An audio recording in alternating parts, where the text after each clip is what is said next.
Hey, how's it going? Hope all is well. Nice to see you. Keep it moving. If I do not introduce you to that man, that is a cosign that if you see that man out and about, don't have conversations with him. If I introduce you to that person, that's because I fuck with this person. I trust this person. I vetted this person. You know what I'm saying? He is good people. You know what I'm saying? Like, hi, this is my significant other. This is my wife, et cetera, et cetera. And I think that right there is something that isn't talked about enough, because unfortunately earlier today I heard somebody like, well, you're not going to introduce you. Not everybody needs to be introduced. Not everybody is a friend. How you? Hey, if I can piggyback off that too, I think a big part to be aware of in situations like that is to see how your spouse and that friend interacts. You know, how is this friend super touchy? You know, are they super giggly? You know, what's the interactions? Is he more interested in me, or is all of his attention focused on my girl? You know, those little things to me will indicate always if this is a actual friend, or if this a nigga that's just sticking around waiting for me to slip or something. So I think that it's important to be aware of that on both sides, you know, because then it's evident. And if you don't see it, then I think that is neutral. I think that it's also important to be confident in yourself and also in the spouse that you chose, because at the end of the day, even if he is on that, he can't get no action unless she go. And if she go, then she, you know what I'm saying? She let you know what it is. So I think that it's important to be aware, not to be paranoid, but just to simply be aware. Feel free to ask questions. You know, ask the friend questions. You know, be avid to get to know them, because if that is a friend, and if you commonly see them, then shit, all right, I'm gonna interact with them and see what type of person he is, and then from there we can make the decision on if I feel comfortable with it or if I don't feel comfortable with it. All right, go ahead, Kelly. Yeah, so I've met men from all walks of life, and I do have male friends and I have female friends. I remember a situation years ago when I used to call one of my male friends to meet me out all the time. He was cool with everybody. We had mutual friends. He was cool with everybody, fun to go out with. And at the end of the night, I was on my way home, and then he kind of approached me in a way where I'm like, wait a minute, like this ain't that, you know? So it's about what Biz said, the accessibility. You have to set boundaries with certain people. Now, we are still genuinely friends, and he's never approached me in that way, but some male friends can be in that friend zone, ready to approach. Not all of them, but some can. It's happened before. It's just the reality of it. Not everybody, but it's true. Why are you laughing at, Hink? I wanted to ask you, are y'all genuinely friends? I'll speak on it. Well, okay, so this had to be at least 20 years ago. I'm not a kid, so let's put that out there. It still extend into the present age that you're in. Yeah. You know what I'm saying? That those types of relationships can still harbor up to the age that you're personally at, although you feel it was a long time ago. Sometimes people still harbor feelings You know what I'm saying? People still harbor feelings that they haven't quite worked out, that they're still haven't. Look, I've known people who have harbored this feeling that they like this person, that they're friends for 15, 20 years. And like, I mean, from like 15, they're like in their 30s or whatever. And they're like, I never got the chance to tell you, but I really always liked you. You know what I'm saying? I had this feeling that I couldn't shake. And it just took them so long to summon up the courage to get that off their chest and just finally say it, whether they get embraced or whether they get rejected, whatever the case. But for them to let it fester for that much tells you how long people are sometimes willing to wait for the right opportunity. Right, and that's what happened, and I didn't allow access. So the question had to do with, are men waiting on the side for an opportunity? Can they be friend zone, right? Or do you feel like friend zone is a thing? Can they be your friend? Can men and women be friends? In that situation, he's not really a friend then, right? Because he already tried something with you, which means that he already tried, but I didn't allow it. Which is fine. Yeah, right. You didn't allow it, but I'm saying his perspective, his mentality, like Louise is saying, even though you didn't allow it then, and in years, he's still not a genuine friend, because none of your girlfriends would try it with you, right? Like a real friend isn't going to try to cross those boundaries with you. That's what I think it just depends on attraction, like they talked about. Every man is not attracted to me. Then that's not. Chicks are trying too. It's 2024. Yeah, he's waiting on something. Okay, right? Well, and if you just like the girl on the video said, if you call him today, and come on, I thought about it. I want you to come meet me. Let's do this. Yeah, no. So that's not really a friend. So it's an associate. Yeah, he cool. Okay, got it. Cool for you. Okay, you like, but he's not really your friend. And it's okay to demote people. It's okay to demote people. People were in the friend, now they're an associate, then they move down to an acquaintance. Like life, like the friends that you've had for 10 plus years that get to move into the family circle, like this is family. Like we're in through. Like when I spoke about earlier about our parents know each other, our families know each other. We've spent holidays, Christmas, and stuff like that, and we're invested into each other. Those are people who will go from friends to family, right? And it's okay to demote people out of your life that don't really deserve or reside in that kind of space for you to give them the kind of time or energy that they are looking for. People have to be also to make those kind of judgment moves too. Okay, well, I won't debate about titles, but I will put my experience out there and just say that I do feel like men can be attracted to you as a friend and they can cross the line, but it's about how you make yourself available.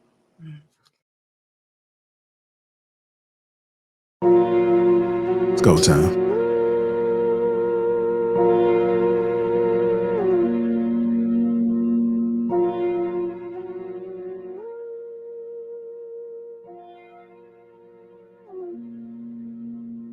Flexing ain't discreet about it. Extra read about it. Say you wanna beef about it. We gon' come and see about it. Flexing ain't discreet about it. Extra read about it. Say you wanna beef about it. Find out nothing sweet about it. Flexing ain't discreet about it. What's going on, family? How y'all doing? How y'all doing? What it do? What it do? You know, Closet Baddie has been patiently waiting. She's been working on her patience, so I'll give it up for Closet Baddie for working on her patience, y'all. Yeah, progress, man. Making progress in 2024. I love to see that, man. I love to see our Black women just be a little bit more patient with us now. So salute to you, Closet Baddie, for being the one to set the tone for the whole panel. We're going to be patient today. So if you're long-winded, we got a timer for you.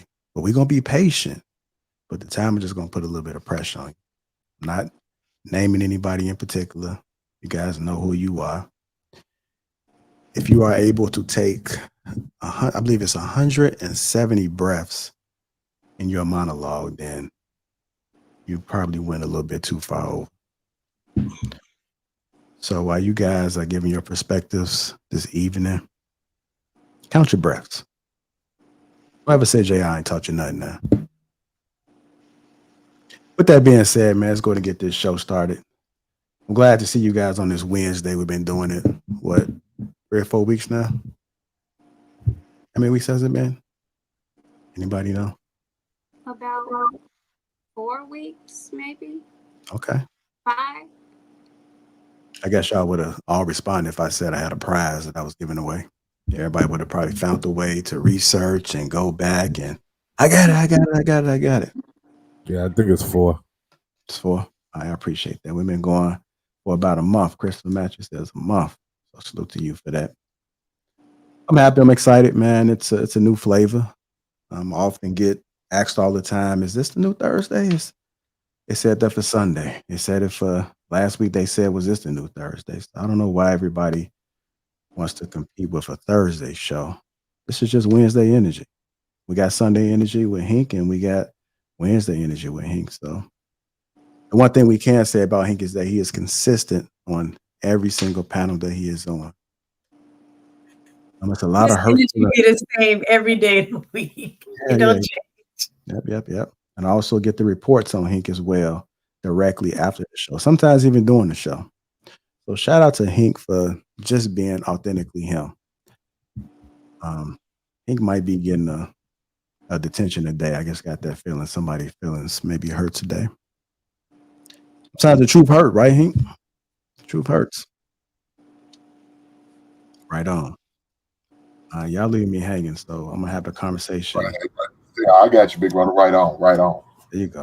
I'm about to start putting a little bit of work on my material because my jokes is not hitting today. Anyhow, shout out to the sponsor, T Shannon, Uncomplicated Skincare for Men, 40% off, along with a free gift. And if you become a member, you get 20% off for life. We also have your beard care needs, Assure Man King on top.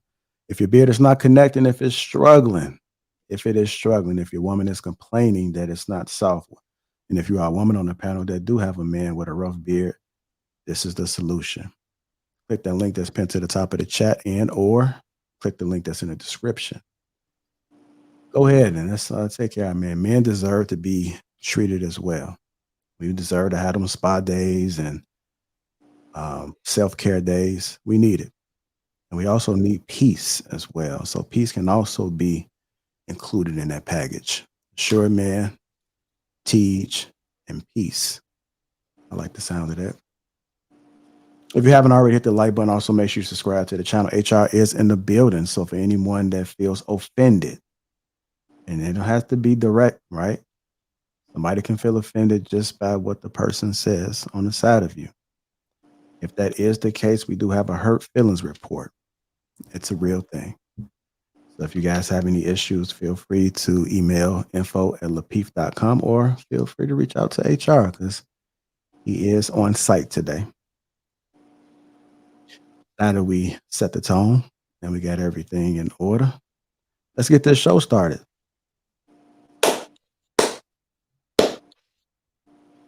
It's a tough crowd today, I see, huh?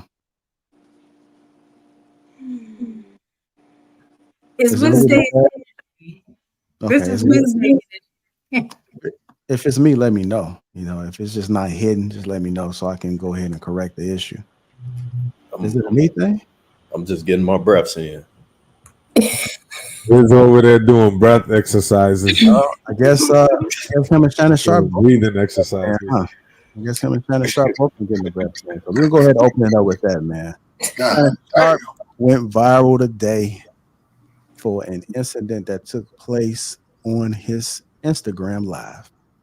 According to him, it wasn't him. That was the initial response. He said that his page was hacked. If you guys had something unexpected happen, would you guys be real quick to say that it wasn't you?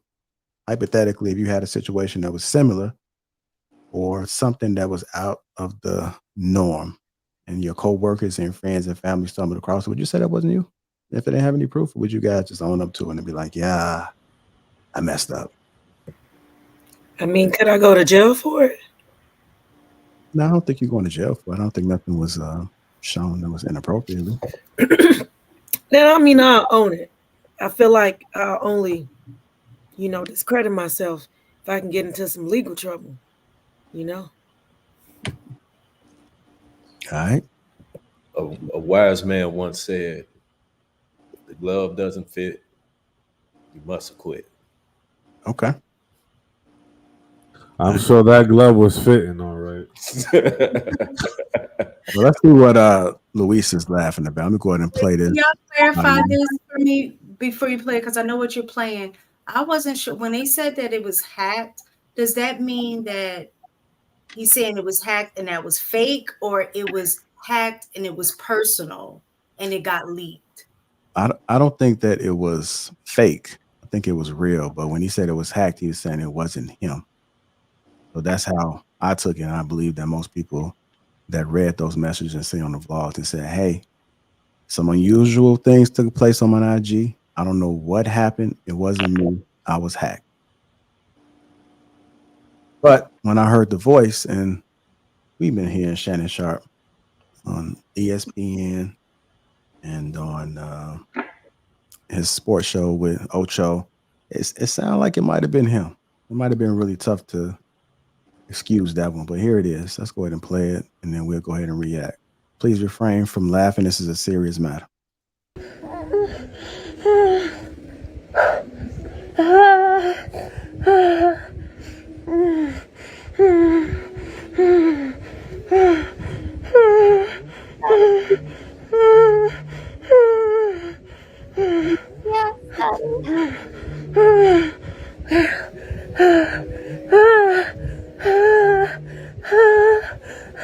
Ain't nobody got time for that. I love it. Yes, baby. Yes, Papa.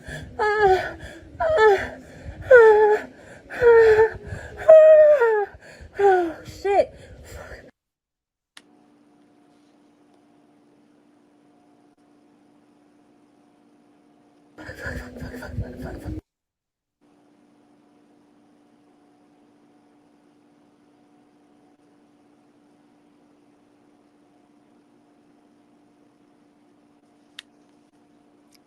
I guess that might have been it, huh? There you go, Michelle. There you go, baby. There you go, baby. Put that dick in here. I'm gonna put this dick in here. You know what I like? You know what I like.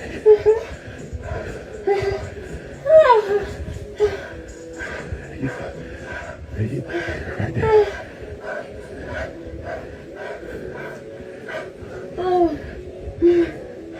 There you go, baby.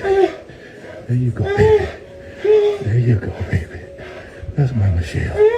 That's my Michelle. Shout out to Michelle.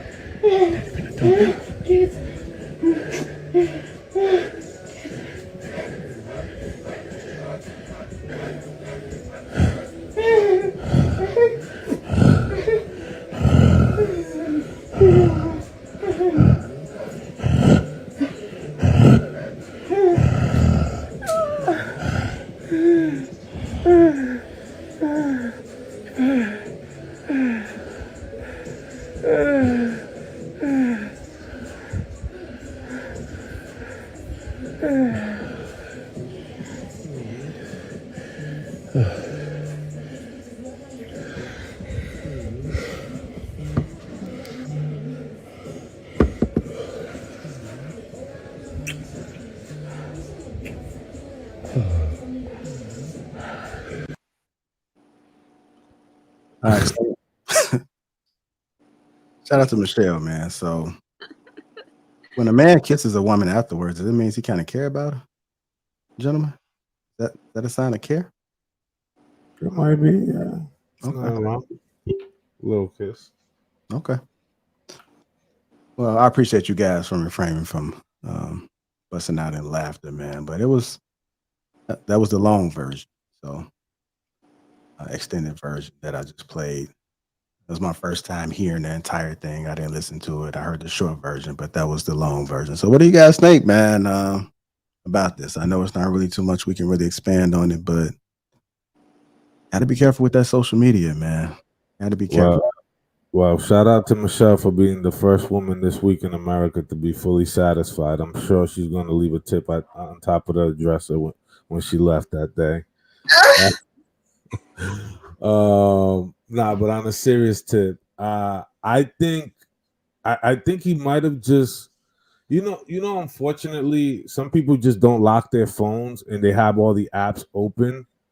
And it might have been one of those situations where you just went live or hit record and you didn't even notice. Like you butt dial somebody or your phone like is sending like a bunch of like mistaken, she knows all too well.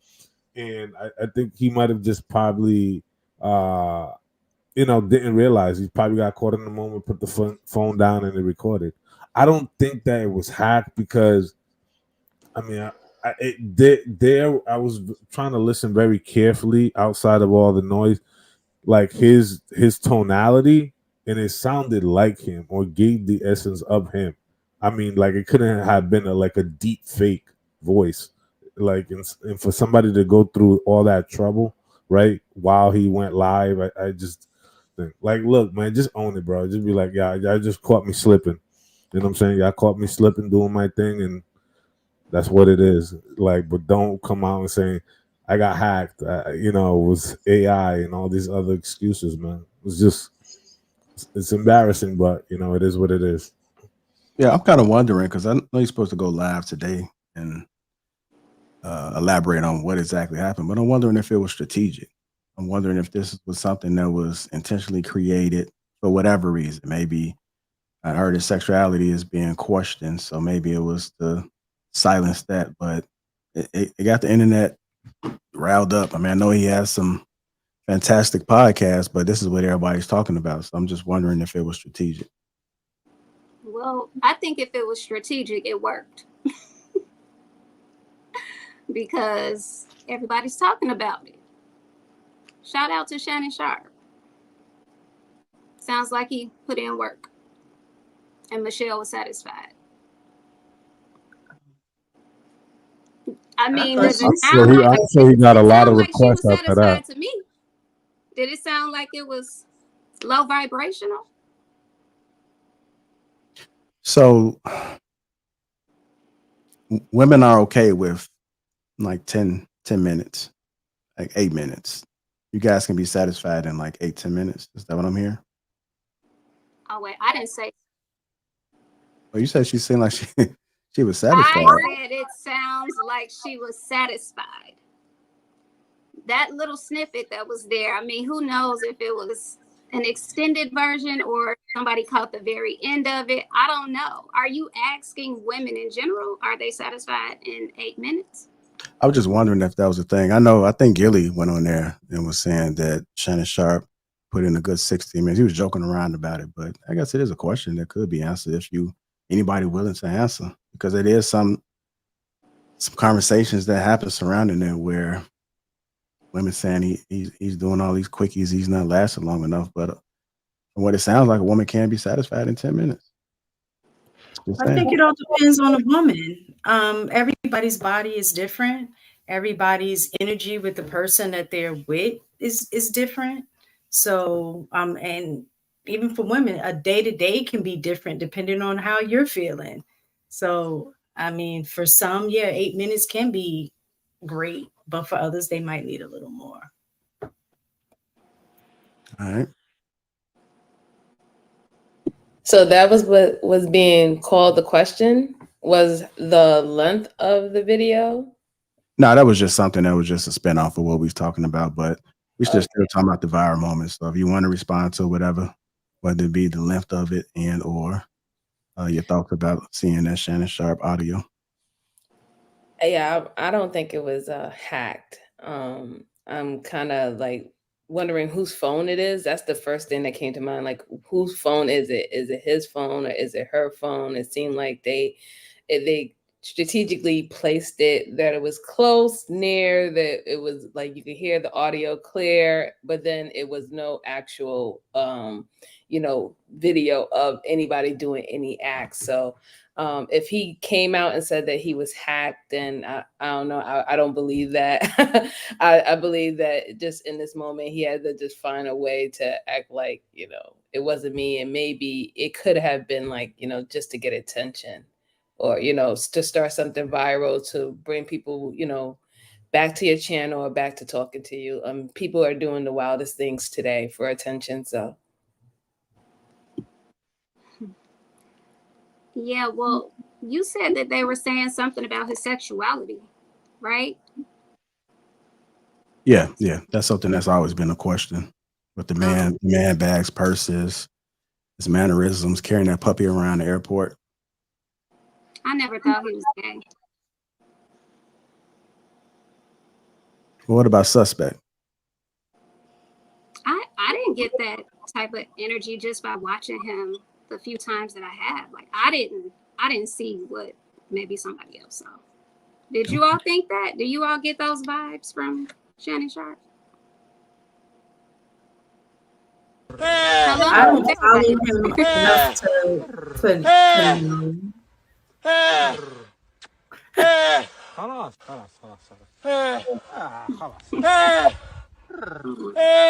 كلش اوكي. Bro. I mean, good for Michelle. Like, good for Michelle. Bro, what? I mean, I didn't get gay or suspect vibes. And I just feel like the video kind of, if it was made to make us think about something else, I think it worked. Stealth marketing. People do it all the time. Yeah. Go ahead, Ms. Stegan. I'm sorry. I think we cut you off. I don't even know what I was going to say. I forgot. That was funny. I mean, I think the video just makes him more likable overall. Everybody's talking about it. Nobody's saying anything negative about it. The comment said Unc needs to put away his phone. Well, somebody did do some research, and they went through the people that he was following, and it came across. So I put on my Black Woman Detective First 48 hat and found the Michelle that Shannon Sharpe was live with. It only took me all of 5 minutes introducing Shelly straight from Shannon Sharpe's 431 followers. Tighten up, Unc. Shannon Sharpe, this her? ? And then she did respond back and said, my name is Michelle. Very close. Not Michelle. Nobody calls me that. That is not me. Sure. Right. If it was, I don't think she'll come out and say, hey, I'm the Michelle that was with Shannon. Oh, she did kind of look.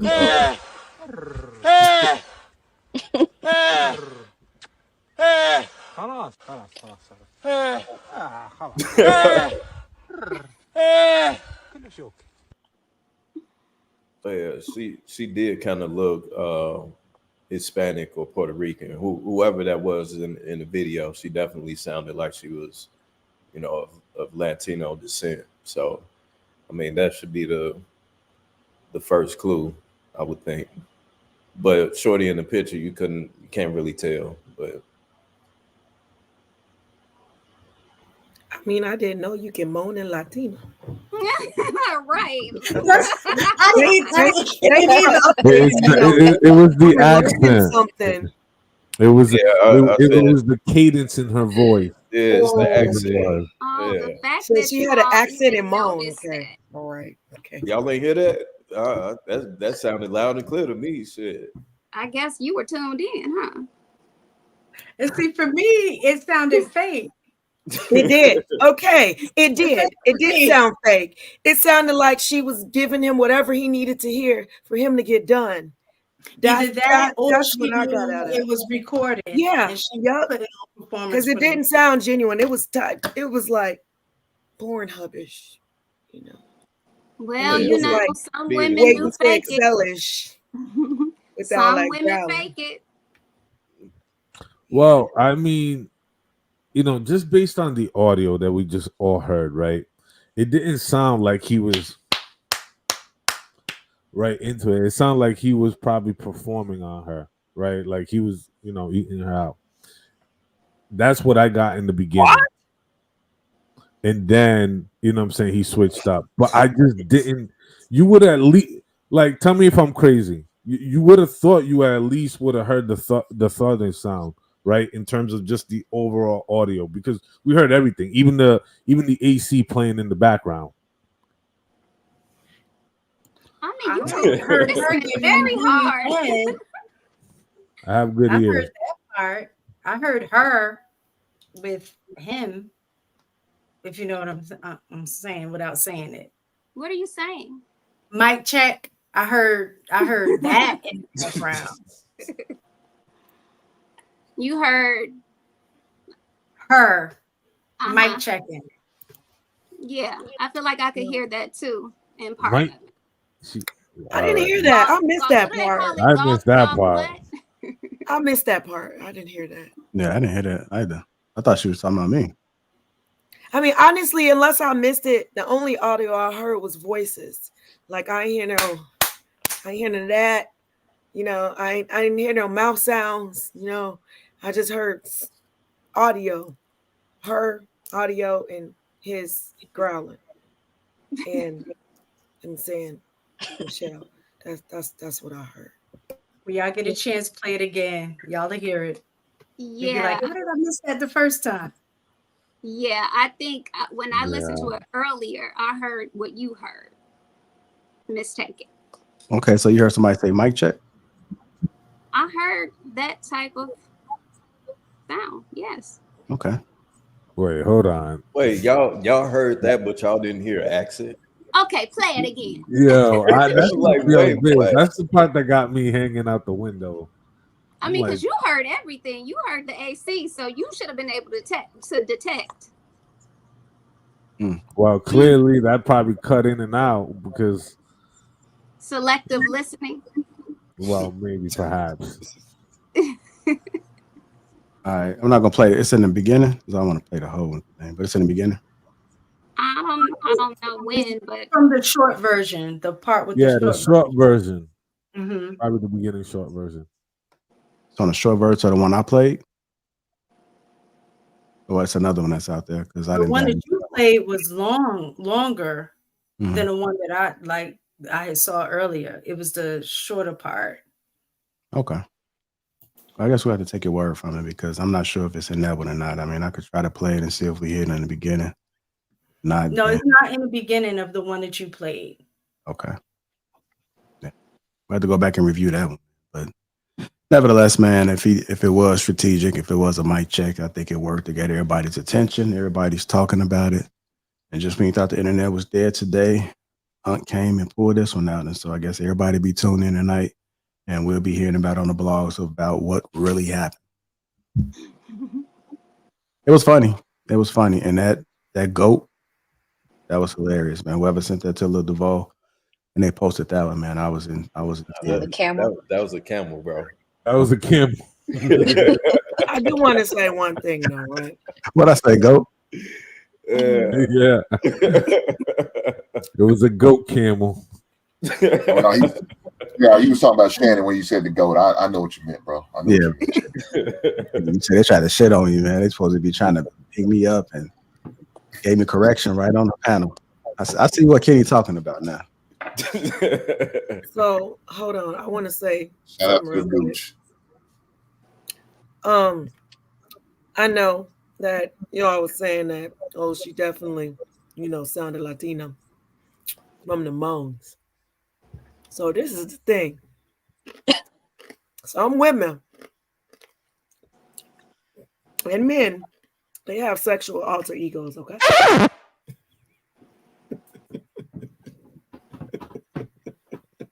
Wait, so what's yours? So what you said? She had a wig on. I said She had some. they were role We're not playing. talking about me right now. What you do, Swahili? They were role playing. Swahili or something? I'm just saying. All right, fine. She was Puerto Rico that day. He picked her up at the Havana Club. Is that where we're going? Listen, I'm serious right now. This is a serious topic. All right. Some people have preferences. So you know, that man or woman may be like, hey, I like to hear this, or I want you to sound like this.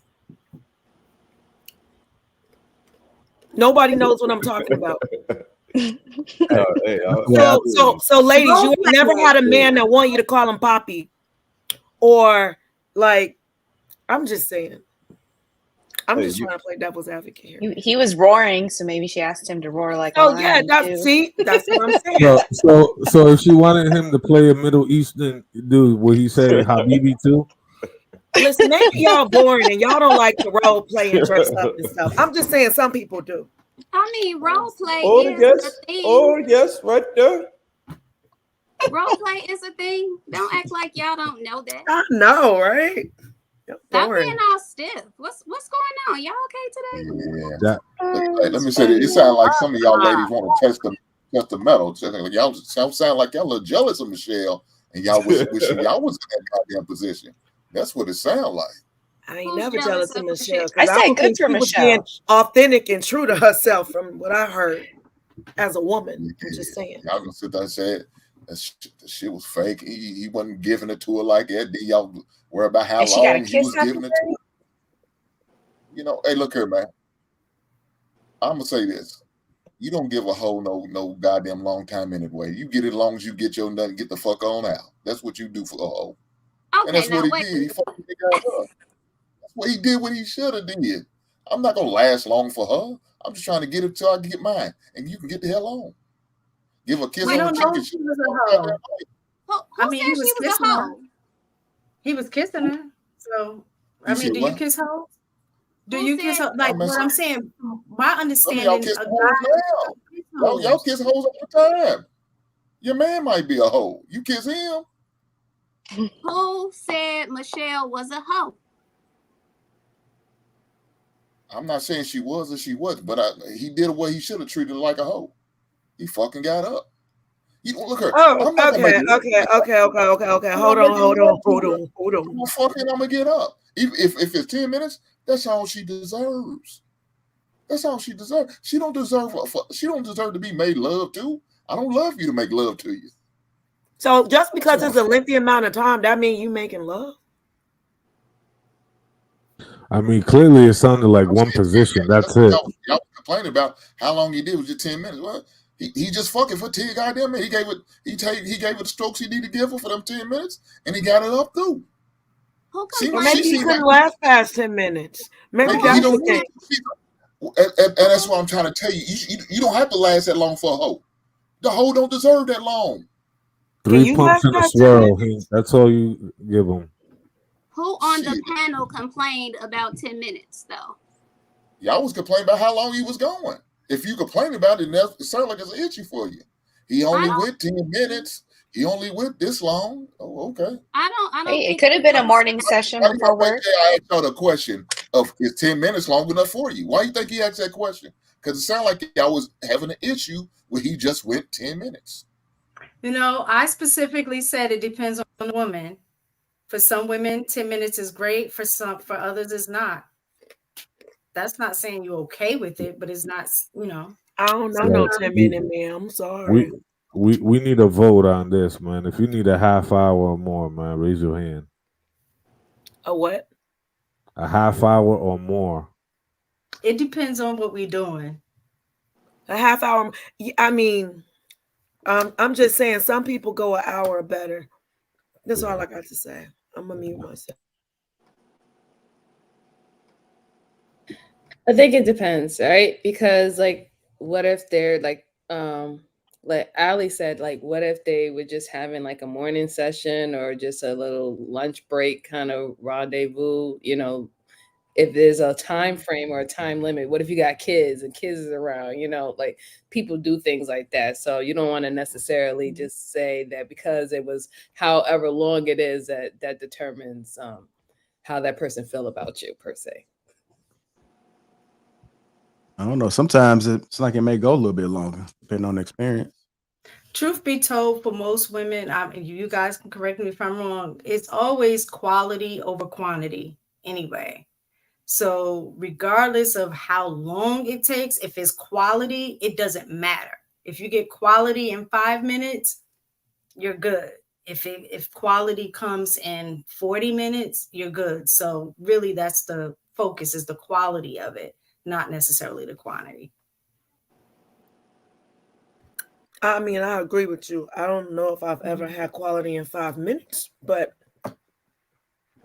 I see your point. So have you had a lot of quality?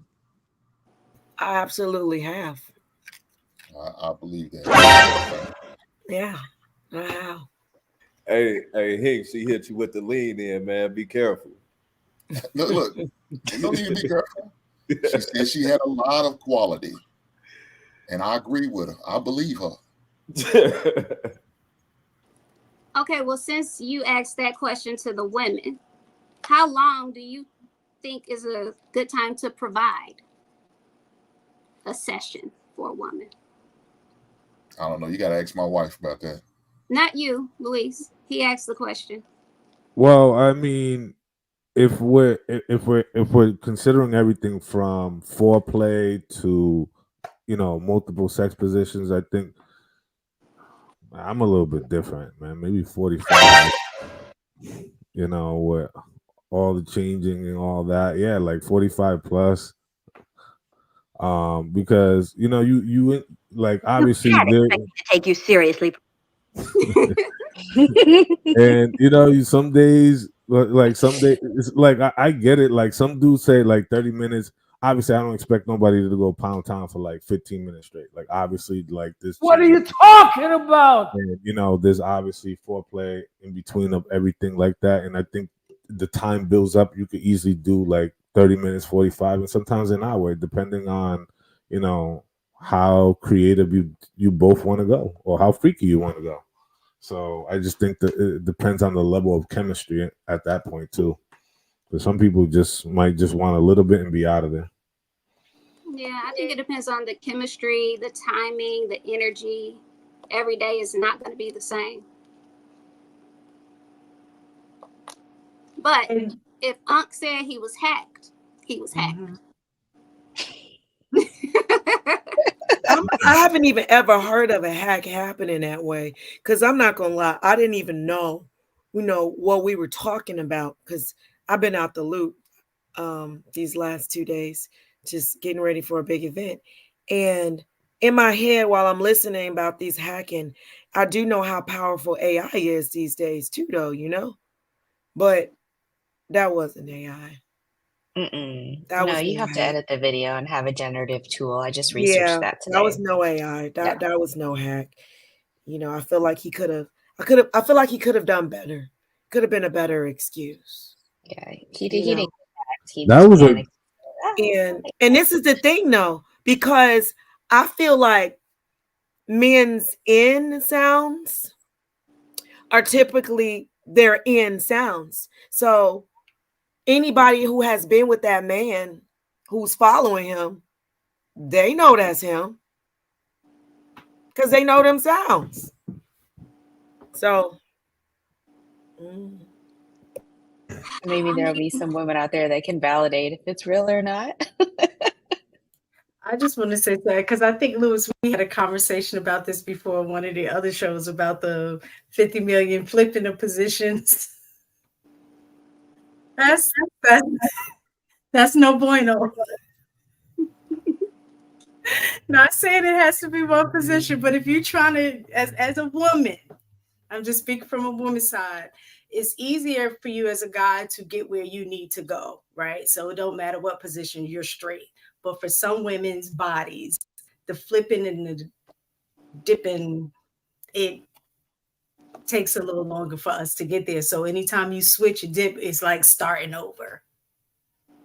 I just want to throw that out there. Well, I think it's also important to ensure. I think it's very important that she gets hers before you get yours, right? And especially if you're going to transition, all right, I'm going to transition and pivot, but she got hers in this position or in this, setup. You change it into another one, right? And you just kind of go from there. I think, I think communication and also understanding that your person's body language in that moment is very important, especially if you're in the moment and you're in tune. Obviously, you're picking up on a lot of these things. It's not, hopefully, people are not blindfolded going through these things, but you never know. All right, we're gonna switch gears, you know why we do that, right? You know, it's a reset for us too. You realize that, right? Yeah, of course.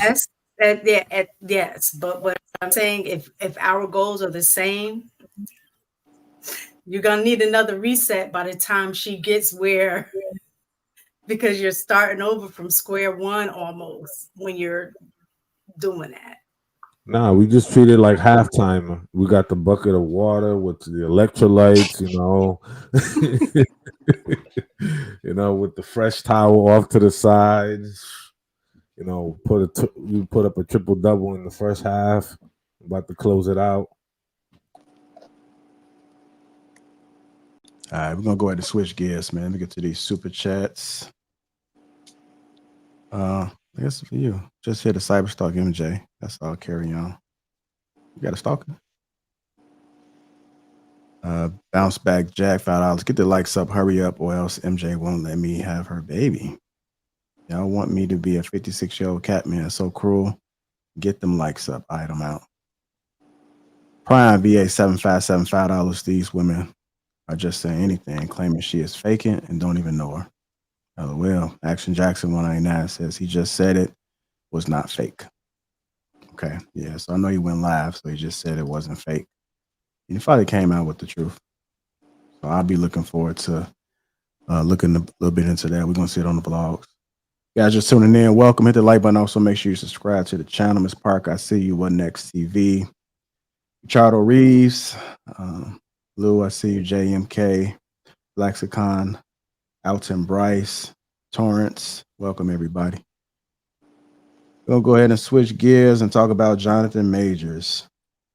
I'm not sure if you guys are familiar with this story or not, but Megan Good allegedly pays for everything for Jonathan Majors amid his career hit following abuse and harassment conviction. The divorce in the Black Star had reportedly been taking care of her boyfriend, Jonathan Majors' financial obligations. According to the source, Megan Good, 43, began supporting the former Marvel actor after his career took a hit for allegedly abusing his ex-girlfriend, Grace Jabari. You may recall Jonathan Majors, 35, was arrested in March 2023 for charges of strangulation, assault, and harassment following the domestic dispute with his ex. He was ultimately found guilty of reckless assault in the third degree and harassment. Following the allegations, Majors was dropped by his management company and public relations firms. In addition, the United States Army pulled the ads that ran starring Majors, and he lost his acting work, including his role as Kang the Conqueror for Marvel. Unfortunately for the actor, those consequences have seemingly direct impacted his wallet. A source said Megan pays for everything. They really wanted this dog, and she got stuck paying $75,000 training bill. Like, that's crazy. The source also noted that the actress allegedly pays child support for Major's young daughter from a previous relationship. They added, no one knows what Megan sees in this guy. If things keep up this way, she may not be able to pay her mortgage. TMZ did report as well, and this came out today. A rep from Jonathan Majors tells TMZ Jonathan is excited to get back out in front of the fans who appreciate and love the Kang storyline and lore, and he can't wait to see some friendly faces. Jonathan Majors is turning to a new business venture following his fall from grace last year, attending his first ever convention to sell his signature for a healthy price. The disgraced Marvel actor was found guilty of the misdemeanor third-degree assault and second-degree harassment in December. Is set to appear in the famous Monster Fest in King of Prussia, Pennsylvania. Hopefully I said that correctly. Sunday, where he will be selling autographs for $140 each. He'll also have signed pro shot picks available for purchase for a whopping $160. So it seems like he's out there hustling. He's selling this autograph for $140. The first time I seen this, I was thinking to myself, who would want a $140 autograph from Jonathan Majors? Is that a thing? Is he somebody that you guys think people would be seeking to have that autograph? What are you guys' thoughts about this? I think that, I have a lot of experience in the casino industry. So in my 10 years, anytime you do a meet and greet, typically it's for the VIPs that have already well paid. So it's quite interesting that he's charging per picture. He obviously needs the money, but yeah, I never saw it ever in my 10 years where we had a performer have the VIPs or anybody in the meet and greet pay for the picture. So you might pay for a ticket for the event, but you don't have to pay in addition for the picture. So what is Chris Brown charging? They do this all the time. This is nothing new. Chris Brown sings. Let's not make a comparison. That this is not apples and apples. Chris Brown. Yeah, I think Chris Brown is in the hotel convention with a banquet table and a tablecloth sitting there with a pen. But see, that's the thing about it. This ain't nothing new. They do it all the time. Athletes, former athletes, current athletes, former actors, old actors, retired actors. They do this shit all the time. They sell their autographs. They do it all the time. I never heard of that, and I'm in that industry. We'd have the meet So and you greet. never heard of an actor taking pictures and doing it for autographs and nonetheless signing? And I'm going to tell you about my experience. I know, but I was talking. I've been at many of.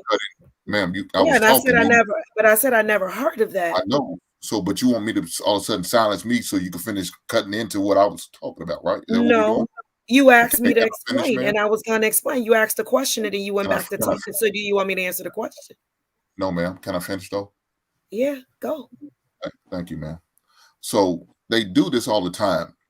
Look, I collect action figures and pops, and some of these conventions they go to, they have all type of form of actors, are voiceover actors. You have former athletes. They're signing helmets, signing jerseys, signing posters. They selling that stuff all the time. When you walk into some of these collectible places, they have all of that stuff. So this is nothing new. And so people saying, "Oh, it's unusual." No, it's not. It's not. I remember getting a signed autograph, a poster of Walter Payton when he was still alive. R.I.P. to him. So it's not uncommon for that to be done. You maybe just the places that some people circle or don't go or go to, they don't do it there. But yeah, they do it. Okay, sir. Can I talk now? Is it okay? Yes, ma'am. Have at it, ma'am. Yes, ma'am. Okay. Thank you so much, sir. So what normally I see is you purchase the memorabilia, okay? Like the t-shirt, the poster, or whatever. And then the artist or whoever the talent is, are going to sign it. It won't be an additional fee. So this just looks a little unique to me because it looks like you walking up and you paying $140, and here you go. Here's my autograph. Thanks for that $140. I have never seen it that way. I've seen it where I go buy this $40 t-shirt or I go get this cap and I'm gonna get in line and, they sign it because they're being paid to be there. So this is unique to me, to actually just pay for the autograph on a sheet of paper or whatever it is going to be on. So, yeah. Yeah. I'd agree with that in that sense because I've seen that you have your merch counter. I looked up the event and it doesn't seem like there's anything else going on. Usually it should be paired with some sort of demonstration or some sort of something to sell the ticket to this event with everybody, but it doesn't appear there's anything going on. So that's why I do find it strange. But honestly, once you hit the casino circuit, it's like you're on the struggle bus. So, yeah. Well, there are a few athletes that does this. I want to say at one point, Mike, he stopped signing autographs. And the only way that you can get it is if you super plugged or if he's doing it for like a foundation or something. Because they know the value of whatever item it is that they're signing is going to have a good ticket number to it. So they profit off of it. So it's I don't think that we've seen it with athletes. I mean, with actors, but definitely with athletes, they absolutely do this, and it's done to prevent it being a bunch of autographed stuff being out. So now whatever is autographed, there's no value to it. You know, if everybody got it, then there's no real value. If it's less people with it, it's more valuable. So it's common but uncommon. I would just think, do anybody believe that he is going to be able to pull it off successfully that way, where it's just walking up, taking a photo, and paying $140 for his photo? Do we think that he made enough noise within his career to garnish that type of fan base to do that? Not at all. It'll just be local. They're advertising it on the property right now, and they're promoting it internally, and they're hyping people up locally, but then that'll be it, in my opinion. Because they're going to give those for free to the VIPs. Right. Guaranteed. Right. Well, I won't be flying to Philly to get an autograph from Jonathan Majors at King of Prussia. Anybody else? What if he comes to the Marriott in Chicago? No. I mean, I'm not. And you know, half of those autographs are fake too. I've met so many managers. They're like, oh, I've mastered this singer's autograph. Here you go, Allie. Hand him out. Da da da. And I'm just like, man, that's so disappointing. So it's like I'm sus on that too. Yeah. I feel like he just needs to call Tyler Perry at this point.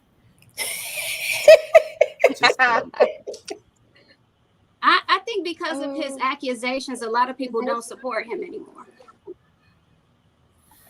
Now, what's the best time to buy stock when it's going down, right? That's the best time to invest in certain stocks. He's going to bounce. He's going to bounce back.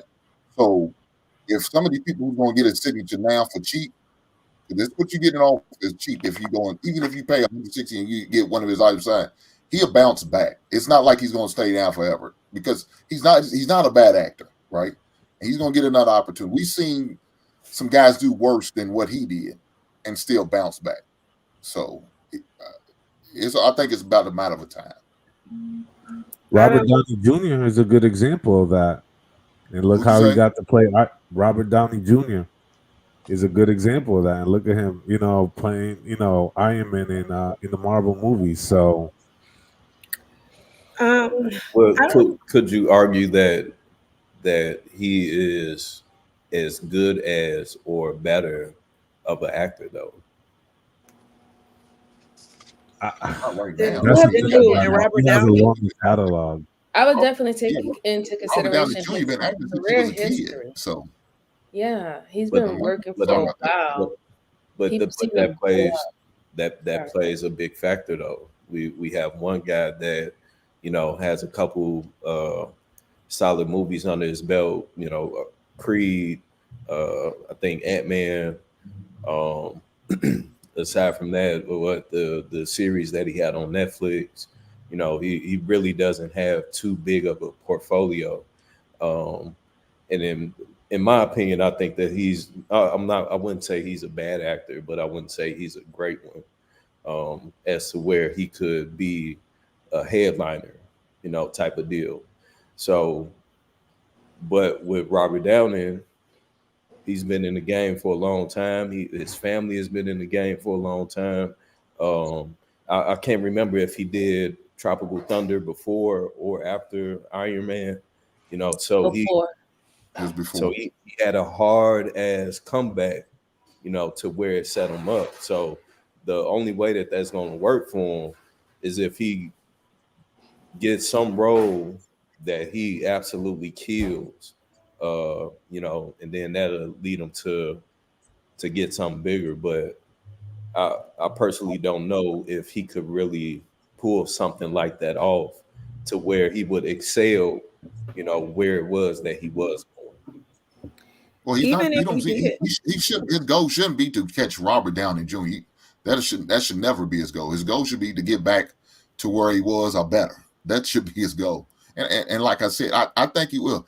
Somebody's going to roll the dice on him because like I said, he's a good actor. Somebody's going to roll the dice on him. I mean, like I said, Robert Downey Jr. did worse. He had a few DUIs, and I think I want to say I thought one of the people ended up dying in one of the DUIs he had. He played blackface in Tropical Thunder, and guess what? There's no backlash from that. They're not holding that against him, but that's what he did. So you got to look at the situation. You got a lot of actors did worse and still came out and be good. I mean, some people even say, look what Terrence Howard did, and yet he found a way to bounce back. Depends on how you look at it. I think it just so happens he didn't during a time where it's the cancel culture, and so it's just so unfortunate. But I think he will bounce back. I think it's just the right director and right producer's gonna have to take a chance on him. Right movie's gonna have to take a chance on him, and just go from there. Yeah, I mean, I won't discount his talent, but I think the accusations of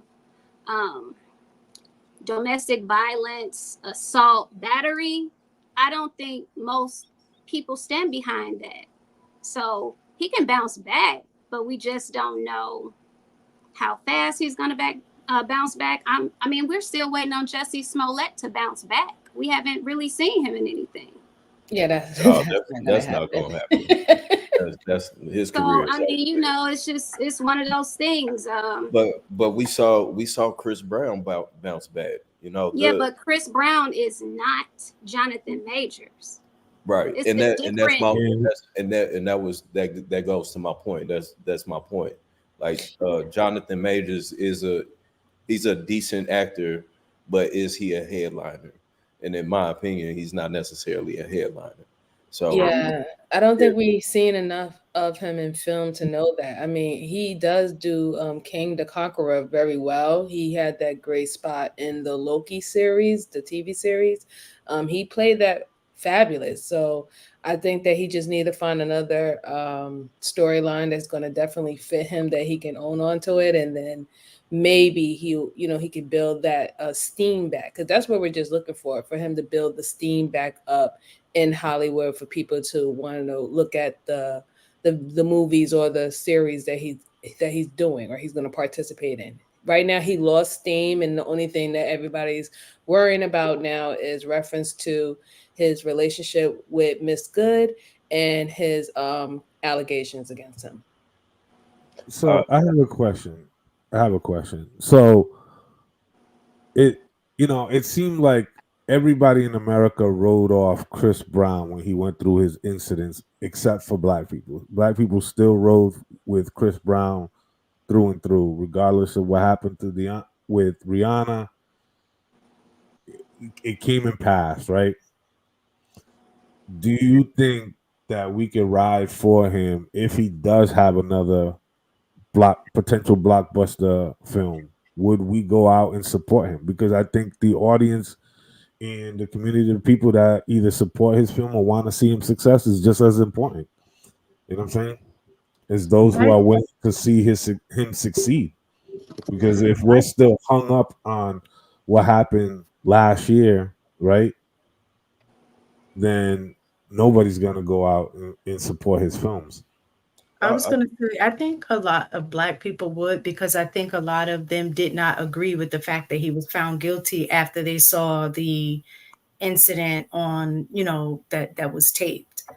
Just from what I was reading, they were saying that they felt like it was not like domestic. He was trying to get his phone or whatever. So if that is the narrative that most Black people are saying, that wasn't his fault, then I could definitely see people continuing to support him. I agree. I think that there will be a population that would support him. I think the biggest difference between this and Chris Brown's situation was that after what happened with Rihanna and Chris took that bad boy approach. He embraced the bad boy image, the bad boy look. So that spoke numbers to women. Women typically, especially younger women, they enjoy the bad boy, you know. So he embraced this bad boy look. He started gang banging. You know, he a blood now. He getting tattoos now. So now, and he can sing, and he light skinned. You know what I'm saying? So he got all of these other factors that play a huge role for him, compared to Jonathan Majors, that, you know, he got in hella great shape. He looked amazing for Creed, you know, but aesthetically, you know, is that enough to push him over the top, you know, to get him out of that rut, to surpass where it was that he was going? And I mean, I hope that he can, but he'll have to make some superpower moves. I think another thing too that really hurt him was the fact that he let another nigga pick up his girl right in front of him. He ain't do nothing. So I think that was an extra little, you know, poke to, you know, where it deflated whatever. They were testing him, Viz. They were testing him. You know, that might have been another poke to deflate whatever, whoever would have stood behind him, you know, type of deal. You know, because all of that shit matters to investors, to the look, because that's what sells. So we'll see. I think the difference between Chris Brown, or one of the differences between Chris Brown and Jonathan Majors, is age. So when everything happened with Chris Brown, he was younger. True. With Jonathan Majors, he's a full-grown adult, you know. So I think people can be more forgiving to someone that's, you know, early 20s, however old Chris Brown was, versus late 30s, mid 30s, whatever. So I think that's the difference in the perception of people who are watching. Everybody that's watching and judging, I think that's how people are making that difference in judgment. Yeah, I agree. And speak like when we was even talk about Robert Downey Jr., you know, like I said, he's been an actor since he was a child. So people have actually seen Chris Brown, Robbie Downey Jr., we've seen them grow into adults. So we know that they're not perfect. We've seen them make mistakes before. Whereas we're now only being introduced to Jonathan Majors as an adult. We don't really know his background, his history, what he really, you know, what he's really about outside of what he tells us in interviews, right? So they're not going to be as, I guess, forgiving or show more grace as someone that you actually seen grow up. So I think that that's why it's a little bit more slower. People are passing more judgment now, or being a little bit standoffish. Then they're also trying to see how the situation with Miss Good and him is going to actually end up. Is it going to be long lasting, or is it going to be, oh, I'm just going to help you get back on your feet, and then now the relationship is going to be over? Is he going to revert back to the same thing all over again? I think these are the things that people are thinking about, because they don't really know nothing about him outside of this situation, really, and the work that he has done online. So that was the question I was going to ask. Is, do you think because Megan Good and him, I mean, I guess they're in a serious relationship, that it's her role as the girlfriend to financially support him in the manner that she is at this stage of their relationship? it's not her role, but we can definitely see that she does love him. And when you love someone, you know, whether how it looks, you know, you want to do for him at this particular time. If you want to consider it as her investing in him, then this is what she's investing for, because she believes that the love is true amongst them, right? She had a situation when she was married, you know, and she thought that was the love of her life. Found out that didn't work out. They didn't really mesh well. And now both of them have coming from situations that were both public, that can also be something that, you know, kind of brought them together, you know, per se, like, you know, her marriage ending, his relationship ending, and all the speculations behind both of their relationships. I think that kind of draw them together. So hopefully, if she's doing this, you know, she's doing it out of investing him. They love each other, and this is long lasting. But I would not, you know, put it past me that people don't have doubt to see what's going to happen within their relationship going forward. Is this going to be a L for both of them or not? All right. Go ahead, switch it up again, man. So I came across this Pop the Balloon reunion show. Shout out to Chanel because she was on Pop the Balloon reunion, first one. But they was having a conversation with this young lady about how she was. So she's a stripper. And when she came onto the show, she let everybody know that she was a stripper, and she was kind of viewed a certain type of way. And she came off as though she was insecure, according to a lot of the people that participated in the show, because whenever they would describe what type of woman that they was looking for, she canceled herself out because she knew that she would be judged differently because that was what she did. So some folks are just like, well, why did you even come on the show if you're going to keep popping your balloon for the reason you being a stripper? You have to understand what comes along with that. So they're having a dialogue in a reunion, revisiting that story. I'm gonna go ahead and play that and get you guys' reaction. No, ashamed of it. It's just, it's not my life. Like, I just see it as, it's just here and there. So my let's life is go ahead and music. move on.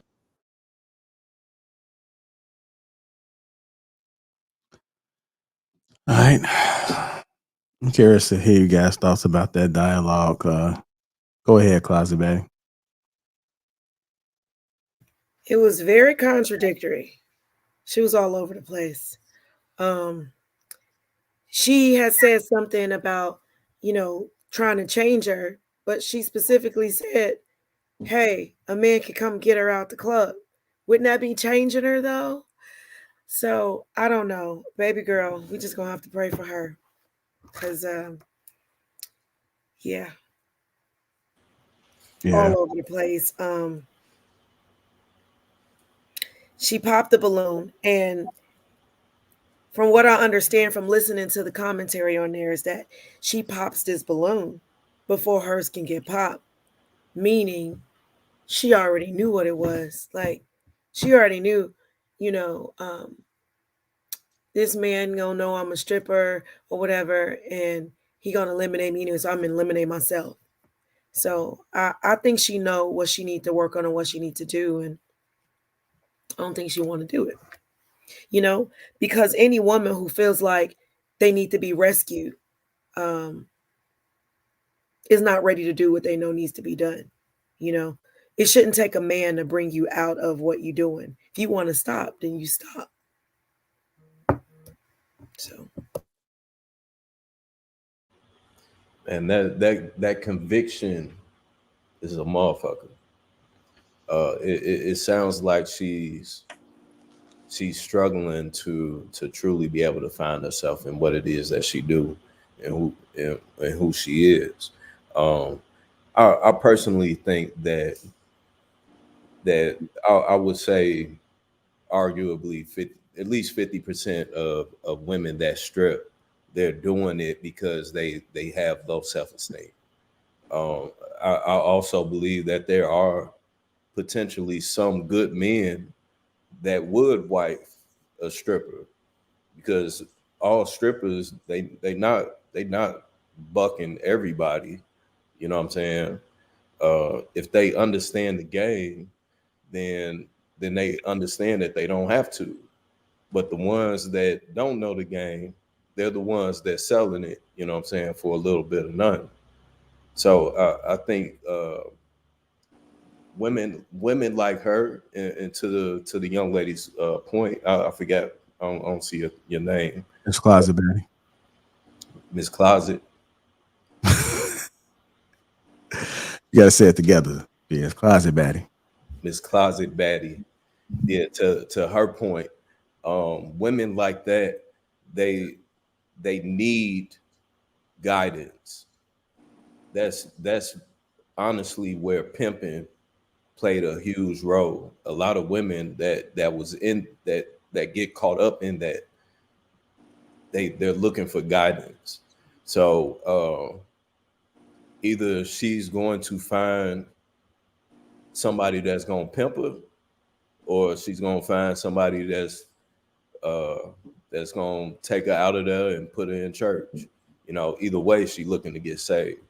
So, but that's it's unfortunate to see that she does have that low self-esteem. But it's common. So, and we gotta enforce the value of Black women, because a lot of women, they don't see the value in themselves. Because even if if she saw the value in herself, she wouldn't pop the balloon, because she'll know that somebody, is going to be interested in her. Somebody is going to want her. Somebody is going to save her. But she feel like don't nobody want her, don't nobody save her. So I'm gonna shake my ass on this stage and get whatever little money I can. And who knows if she's selling it or whatever the case may be. But you can tell that she's just simply looking for guidance. Well, oh, go ahead. Yeah. I was just gonna say she is looking for some guidance, and just like an attorney, when people say that they doing music, it's a lot of people doing music, and it's one of those tough fields to be able to do and actually make it over the hump to be somebody when it comes to music. So I don't even think that it's just something that she was doing. I think she dances, that's what pays the bills. And I think she does music as a hobby until it takes off. And so she doesn't really, I don't think she has any other value that she believes that she can offer to the world. I actually watched the episode, and she was popping her balloons so quickly. And the minute somebody said they wanted a godly woman, she would just pop it. And she would associate her dancing to, he's probably not going to like me because I dance. And that's not what godly women do. Well, that conviction, boy. Well, she's right. Conviction tearing her ass up. Yeah. So, and unfortunately, and I'm going to land soon, Ms. Taken, I know.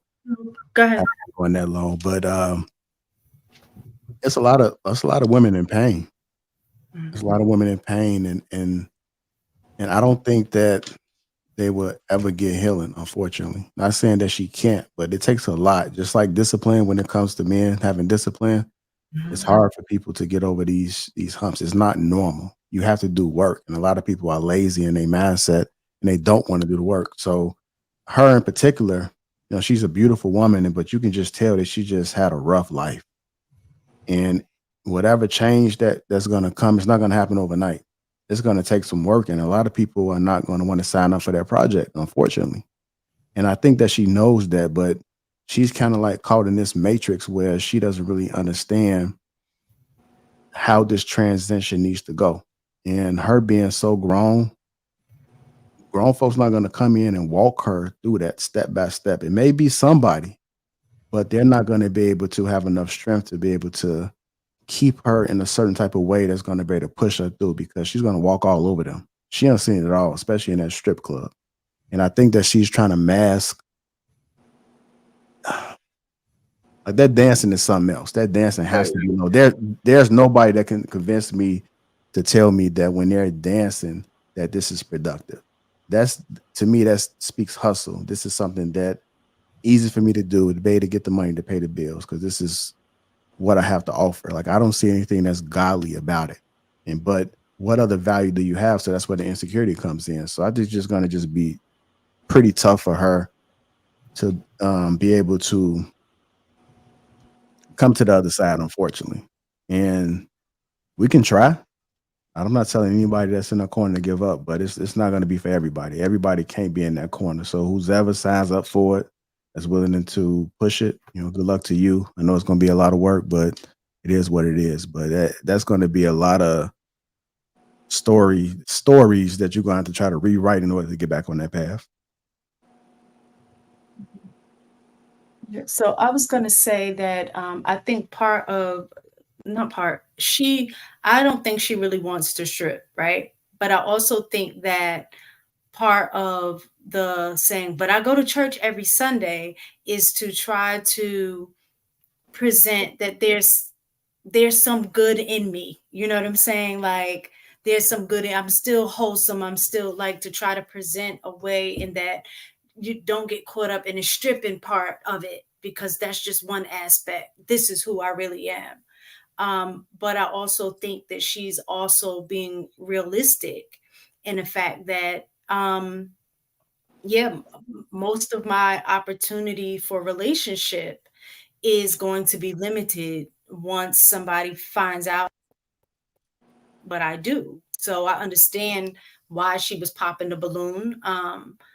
She kept, saying, well, other people that are in the entertainment industry would understand, and I would have more of a likely shot with somebody like that because they understand. But for me, the issue, which is what I've seen a lot of you guys talk about, I just typically haven't experienced it based in my circle. But I guess that's not her friend, but the other person that was on the show, the other female championing that behavior and trying to say, oh, let's turn it into a good thing. Like, let's make lemon out of lemonade. And that, I mean, you know what I'm saying? That just wasn't a situation in which you're necessarily championing. I'm getting tongue tied. Championing that type of behavior. And so the fact that she was just saying, well, yeah, I'm looking at it from a good side. You're a nice person. You're a good person. You're very, humble and da da da da. That's just one thing. You shouldn't be judged by that. Like, really, you're going to be judged by. Even she knows that she's going to be judged by that. So being the person that says it's okay, you don't want people like that in your circle. You want somebody to basically be like, well, let me help you look for other opportunities so you don't have to do this as a side hustle.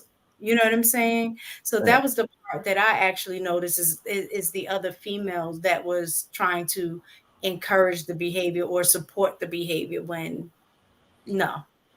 Miss What Sagan, my bad. I'm Go sorry. ahead. I was just gonna say what I noticed is she definitely seems to have the Cinderella complex. I think Mr. Viz said it earlier about being heavily dependent. She wants someone to save her, right? So that's why she's not really doing what she needs to do to actually get out of this industry if she actually wanted to. And also what I'm getting from her too is that the reason why she is popping her balloon is because in her mind, she wants the fairy tale situation as Cardi B marrying that rapper, right? And I think she's using that as like an image of, oh, that can be me. But then when she gets on these dates and she's not meeting successful rappers or people who are really into the industry, she's popping the balloon like, nah, that's not going to be me. So she hasn't accepted the fact that what happened with Cardi B is not going to, most likely might not be your story. That might not happen to you, right? But so she's just shutting herself down as in, oh, I'm not going to have that happen, but I want people to still accept me that I'm doing this. And then I have, like you said, mistaken, have all these different other, aspects about myself that is good and wholesome and everything. So to me, that's what I'm seeing with her. Like, she wants the Cardi B fairy tale story. That's why I brought up the Cinderella complex. That is her Cinderella story, being a stripper and having someone who's a rapper or someone who makes money to get her out of that and join the music industry with her. So I don't see a lot of accountability. I don't really even see that she actually really wants to get out of the industry per se, because she didn't really say anything about that. If you really wanted to do it, I'm sure there's so many other things that she could do. I mean, she doesn't seem like she's what is it? Like, she doesn't seem dumb to me. You know, if she doesn't, I don't get dumb from her, right? She's very articulate. She could do anything, customer service. She could do being a rep. She could be a waitress. There's so many other things that you can possibly do to be a supplemental income or a side gig while you're trying to work on your music, career. So if I'm gonna say this real quick and take my breaths, just to piggyback off of what Mistaken had said. I 100% agree with you. And even though this may sound contradictory to, in a way, to what I say often, but I think that if that is what you're going to do, be the best stripper ever. That's my what? If you're going to strip, be the best fucking stripper ever. You know what I'm saying? Because why have 1 foot in, 1 foot out of what it is that you're doing? You're never going to get that person that you want. If you're the best stripper ever and you know how to separate the sex from the money, the job from the money, whatever, if you know how to create that boundary where I just strip and I'm the best fucking stripper ever, it's very likely, in my opinion, that a man would come along and wife her and make the shit work. I would hope that she wouldn't want a Cardi B's life, because we all see what's happening now with Cardi B. You know what I'm saying? When you play in that pool, then shit, that's part of what comes with it. So I personally think that probably the best guy that she could get would be a square, would be a guy that's, he's an average guy. He just want to have a family, a wife, or whatever, go to work, come home type of deal.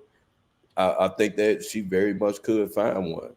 But I think with her having 1 foot in, 1 foot out, and being unsure of herself, that's the biggest reason why she popping. Because if I know that I'm the baddest stripper ever, ain't nobody fucking with me. I'm climbing to the top of the motherfucking stripper pole and sliding all the way down, and I know how to do all of this. I get a bag. Hey, shit, somebody is gonna fall in love with that. Somebody is gonna cuff her, and her confidence is what's gonna draw. You know what I'm saying? What it is that she wants into her life. So, I'm gonna tell you this though. When I was watching her, and I'm gonna go to you, Luis, after this. But when I was watching her, you can kind of tell that she's really uncomfortable. But she doesn't want to get uncomfortable, because even the pool of men that she's dating, she stated that people in the entertainment industry, those are the men that get her. So when she's limiting herself to saying basically that, she's telling me that she's not willing to give any other man another chance. So any other man is going to probably look at her and frown upon that. But people in the industry, they don't give a damn about her. They understand how this stuff goes, and they're going to look at her being a stripper and this artist that's trying to get over, and they're going to just probably use her just for her body. Like, she is an attractive woman, but her dating somebody that's a good guy or somebody that she can kind of dominate, she's not going to be attracted to that. So she's really just in this bubble that she can't get out of unless she gets uncomfortable. And until she's ready to do that, she's going to keep getting the same results. That's why she's on the show, because she's not getting results. She is around folks that are in the industry, but they're not seeing her value. They know what it is already. And then the people that have the potential of seeing her value, she's scared of that, because she knows deep down, that her stripping is a bad look to most people unless they're in the industry. But she can't really put everything together to say the guys in the industry, most of them are probably full of shit and they're probably not going to value me. But then unless I stop dancing and get on the right track, I'm not going to get results in this area either. So she's right in the middle of all of this, and that's why she's all over the place. That's in my opinion. But go ahead, Luis. Yeah, no, that was a good take. Fellas, Please stay in your daughter's lives. I can't stress that enough. This is a classic example of that. Stay in your daughter's lives.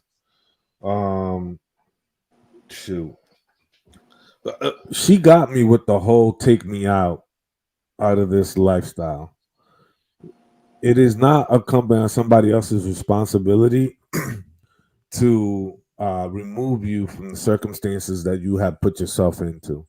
I am the biggest believer of, God will never put you in a situation that you can't handle, but you can certainly put yourself in a situation that you personally can't handle, you know? And the last thing that she walks with in her spirit is God. It's screaming, hurt. It's screaming on trauma. It's screaming, red flags. There's a lot of things that, unfortunately she needs to unpack in her life in order to get to the root cause of why she has gone down this path, what has taken her. I mean, she even said it herself. She started stripping later in her life. She started drinking and smoking later in her life. That wasn't something that was part of her social programming. It wasn't like, I'm 18 now, I can smoke, drink, and do all these things. She said that I started doing these things later.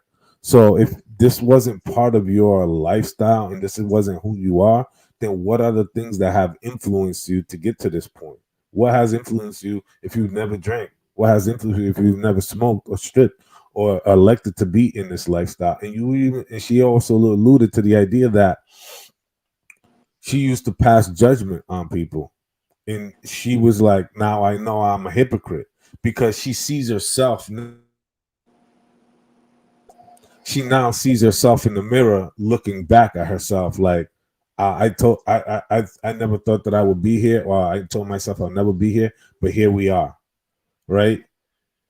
And unfortunately, she's just trapped in a fantasy that she just can't wake up or walk away from. I understand about building momentum behind people who have paved the way for those who are coming behind them, whether it's in sports, music, entertainment, whatever sector of genre or music or even career path. You can't expect that you're going to have the same exact outcome as that person. That person had a lot of specific timing, specific location, relationship. There's a lot of things that came. One thing could have went wrong and their life could have been completely different, right? And people don't take that to account. Every single day that we wake up, we make a choice. We make a choice to either invest in ourselves or blaze the path that we want to go down to, or not. That is a choice. But understand that your outcomes are tied to those decisions every single day. And I think that she doesn't realize that it's not a cookie cutter, copy and paste scenario. The path she's trying to go down to mirror that of Cardi B. And I really, really hate, I'm gonna be very honest. I really, really hate and discourage when women try to, encourage women to go and do detrimental behavior that is not good for them for the long run, right? Especially if you tied in and you're like, look, you're doing this, and I know you're hanging in there and you're doing this for a little while, but you should consider, other avenues and alternatives, right? Like there's a level of encouragement. It's like it's okay not to be okay, and it's okay not to be where you're at, but don't stay there. You know what I'm saying? It's not okay to stay there. And unfortunately, that coddling them, unfortunately, does more harm than good in the long run. And one of the things that I kind of got towards the end is that she made a lot of good excuses. Unfortunately, she took very little accountability about where she's at and the things that she should be opening up to talk about more. This is America, ladies and gentlemen, and it's very important that everybody hear me. This is America. There are people who are dying every single day trying to get here, to sit in the seat that you're sitting, to have the opportunities in the shot that you have, right? They're risking it all, family, friends, etc., to be here and to wash dishes or, go after that thing that they wanted to do. They just want that opportunity. And you're here with all these accesses and the phones and the computers and all of that, right? and you're able to network and leverage, your femininity, at least in this example that we're talking about, to better put yourself in a better light as opposed to just working in the nightlife, right? And I would say the reason why people overseas in other places, they might strip and they might involve themselves in prostitution and all of that is because they lack jobs. The reason why she does what she does is because she's lacked God. That's why she's hurt and she's lost. So I'll yield. I missed some of the conversation, but I do know that with stripping, not that I've ever been a stripper, but I know of a few. I know a lot of times they get addicted to that fast money and they don't want to do anything else because it's so easy. And a lot of times they're investing in their education, they're investing in real estate, they're investing in their future. I didn't catch the end of the video, but it seems like you all were saying that she was lost. Like, what did she say towards the end of the video to make you all say that?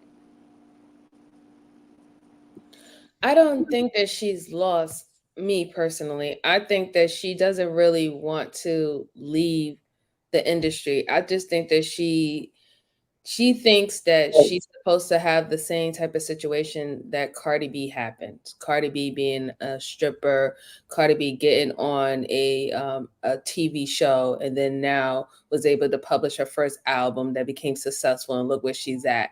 Because when she mentioned about the type of men who she felt that would understand her being a part-time stripper, she was only talking about rappers and industry dudes, right? So to me, again, it's like, but then you want to say, I go to church every Sunday, right? So it's like I'm not getting from her that she actually wants to live this lifestyle. She is just looking for someone who's going to be comfortable with her to live this lifestyle. I say that I think that she's lost because it sounds like she's looking for guidance, and again, this is from my own experiences, as well as admittedly at an early age, reading books on pimping, looking into Iceberg Slim, Pimpin' Ken. I grew up in Chicago off Do or Die. So that was a part of the culture. So just from what she's saying, how she's acting, how she's reacting, she has no confidence in herself. So when a woman has no confidence, it's easy for a person to come in and give her the guidance or give her the game in order to, get her to get some money, or get achieve whatever it is that needs to be achieved. And be that if it's something that she wants to do or the person that's guiding her to do it. So it's one of those deals of where, again, if she's popping her own balloons because she thinks that she can't get a decent man because of what she does, then there's no confidence there. And if there's no confidence, then a person is lost because you don't know yourself. When you know yourself, you stand strong in what it is that you do, and so on and so forth. So it just sounds like she's looking for guidance. Viz, I gotta challenge you on that a little bit, brother. Because if she's looking for guidance, what outcome is she getting from people within her own circle, right? The church is a community. You know what I'm saying? There are people that you don't tell me you just show up and sit in the back corner and, participate just, behind the scenes type of deal. Like, there are people you're probably talking to, interacting with, or even know on some sort of level who might have an insight as to what you're going through and about your life, right?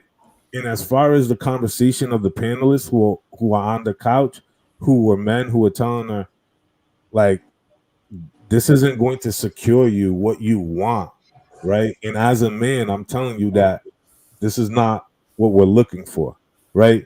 If you want somebody will cuff her though. Yeah, somebody will cuff her, for the okay. There's a huge difference between short term retention and long, short term, attention for long term retention, For right? sure. Somebody will come through, entertain her, throw a few dollars. Oh, I'm feeling you, gas her up left and right. Once they're done, they leave out the back door and they don't even leave a note on the dresser. Period. Well, Right? yeah, Nobody coming in to invest in her like, hey, I want you out of this life. Because she's too dived in. Like you said, she wants somebody to come into her life who's okay doing what she does. That's a specific type of man with a specific type of mindset who also equally shares the same fragile thinking that she does. Because you can't sit there and tell me that a man worth his soul who has a backbone is going to be like, yeah, honey, go ahead, go to the strip club and just do that. I honestly think that there are men that would do that. And personally, I don't think that there's nothing wrong with that, because if that's what you're into, then that's what you into. You know, I, is even with the church thing. I think her bringing up going to church is her justifying, and is her justifying attempt to find balance in what it is that she's doing. She knows that what she's doing is wrong, and she said that she essentially doesn't want to do it long term, because that's why she does it part time. So if to me, it sounds like the conviction is eating her up, to where it's like, okay, I have to balance this out to go to church. And she may be just playing the role of where she's just in the back of the church. Maybe she's not actually in the community. She's just going to say, I go to church in order to justify, in order to balance the fact that I'm a stripper. Yes, I'm a stripper, but I'm a God-fearing stripper. You know what I'm saying? So to somebody that's going to make sense. To somebody, it's going to be like, you know what, I see gold in this woman, and I'm gonna get the gold out of it that I can. And I mean, we see it. I personally don't think it's that's simping, because if that's what your intentions are, that you want a family and you see yourself creating a family with this woman, and where you can take her out of the club, because that's what she wants. She's looking for somebody to take her out the club. So if that's what a nigga choose to do, then hey, more power to you, because it might work out. Man, this is why I said man, we're the most Christian, non-Christian group of people to walk this nation. I'm just being realistic. Of course, I have my own morals, to where I personally wouldn't engage into it, but there's going to be somebody that's open to it. There are men who would marry her, right? Like, I have known women who ended up stripping, and they ended up being married, and they ended up being married for a very long time. But it definitely depends on your mindset. If you're actually trying to just be married and have a family and stuff like that, but she's not even really even calling for that. What she's literally calling for is someone who's a part of the same industry as her, who understand her role, what she has to do. They probably have their own things of what they do.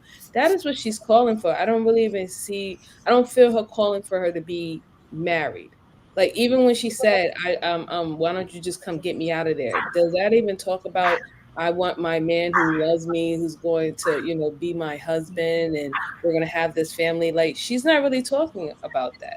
It's just like she has this mindset is, hey, who's going to come and get me, and who's going to be, I guess, the supplement to me not doing this side gig? Who's going to fill that void? And in that's going to be a problem if she's looking for somebody else to fill that void for her not to do that. It's not going to be successful either way. So it's her mindset, to me personally. If she really wanted the relationship, if she really wanted the marriage, like I said, she's a beautiful girl. I don't see no reason why that can't happen for her. But she wants to remain in the industry. She wants to remain in this sort of lifestyle, and she wants someone who's going to be okay with that. That is what she's looking for. I don't know. To me, I can tell you, I didn't like her vibe at all. I didn't like her vibe at all, and I think she screams manipulative because there's a difference between overcoming things like adversity with situations you can't help, like you grow up in a very poor environment and you come up out of it. But she intentionally planted herself at the grown age of 27 in a strip club, and then she goes on the show having that other lady champion her to be like, oh yeah, like I didn't like that. I think that's very manipulative to act like you're trying to overcome adversity in the dating game and trying to receive I think it's very manipulative. And then to also say, oh, well, I haven't been in the club in 2 months. Well, you are checking in with your tricks at the club to stay connected. You know what you're doing.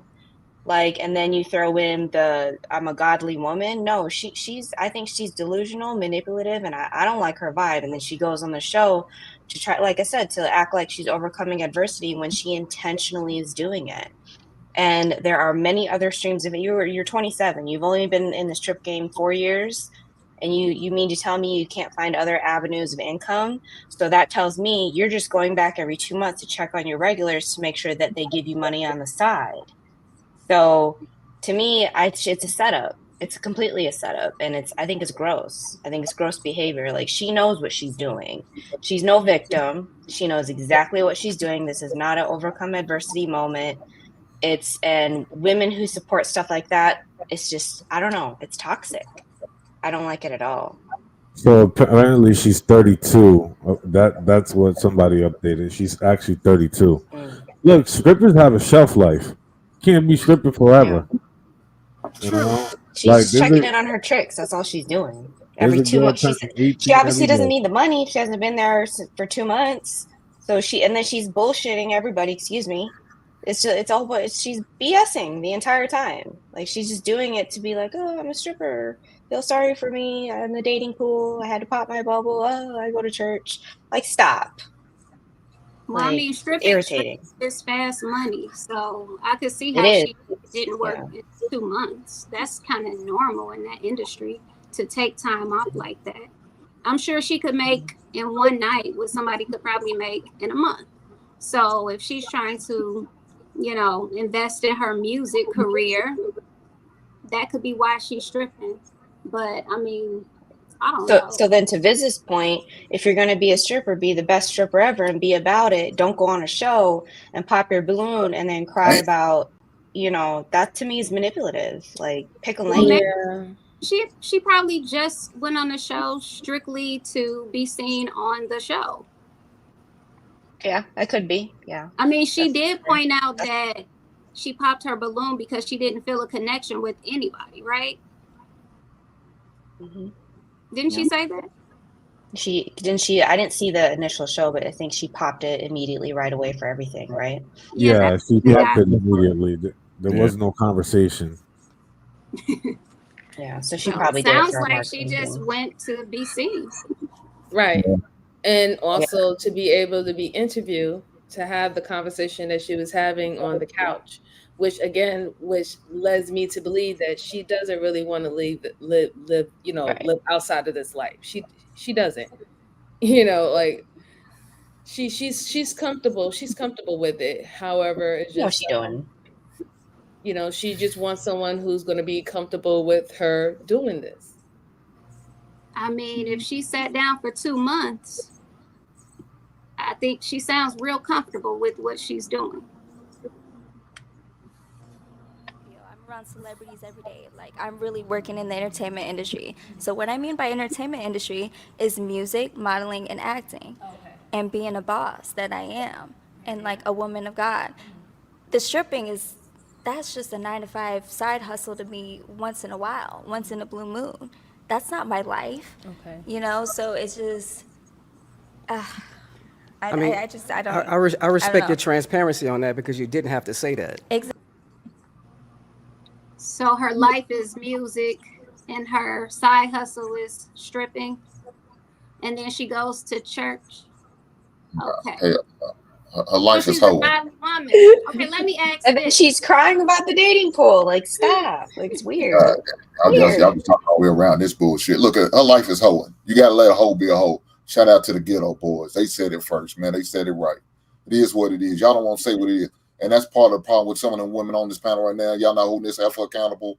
That women should have been held accountable at that goddamn reunion meet, but none of them did. They justified. They talked up. They said, one of the women said, I support her what's that, her whole hustle or her stripper hustle or naked hustle or something, she said. That shit sounds crazy.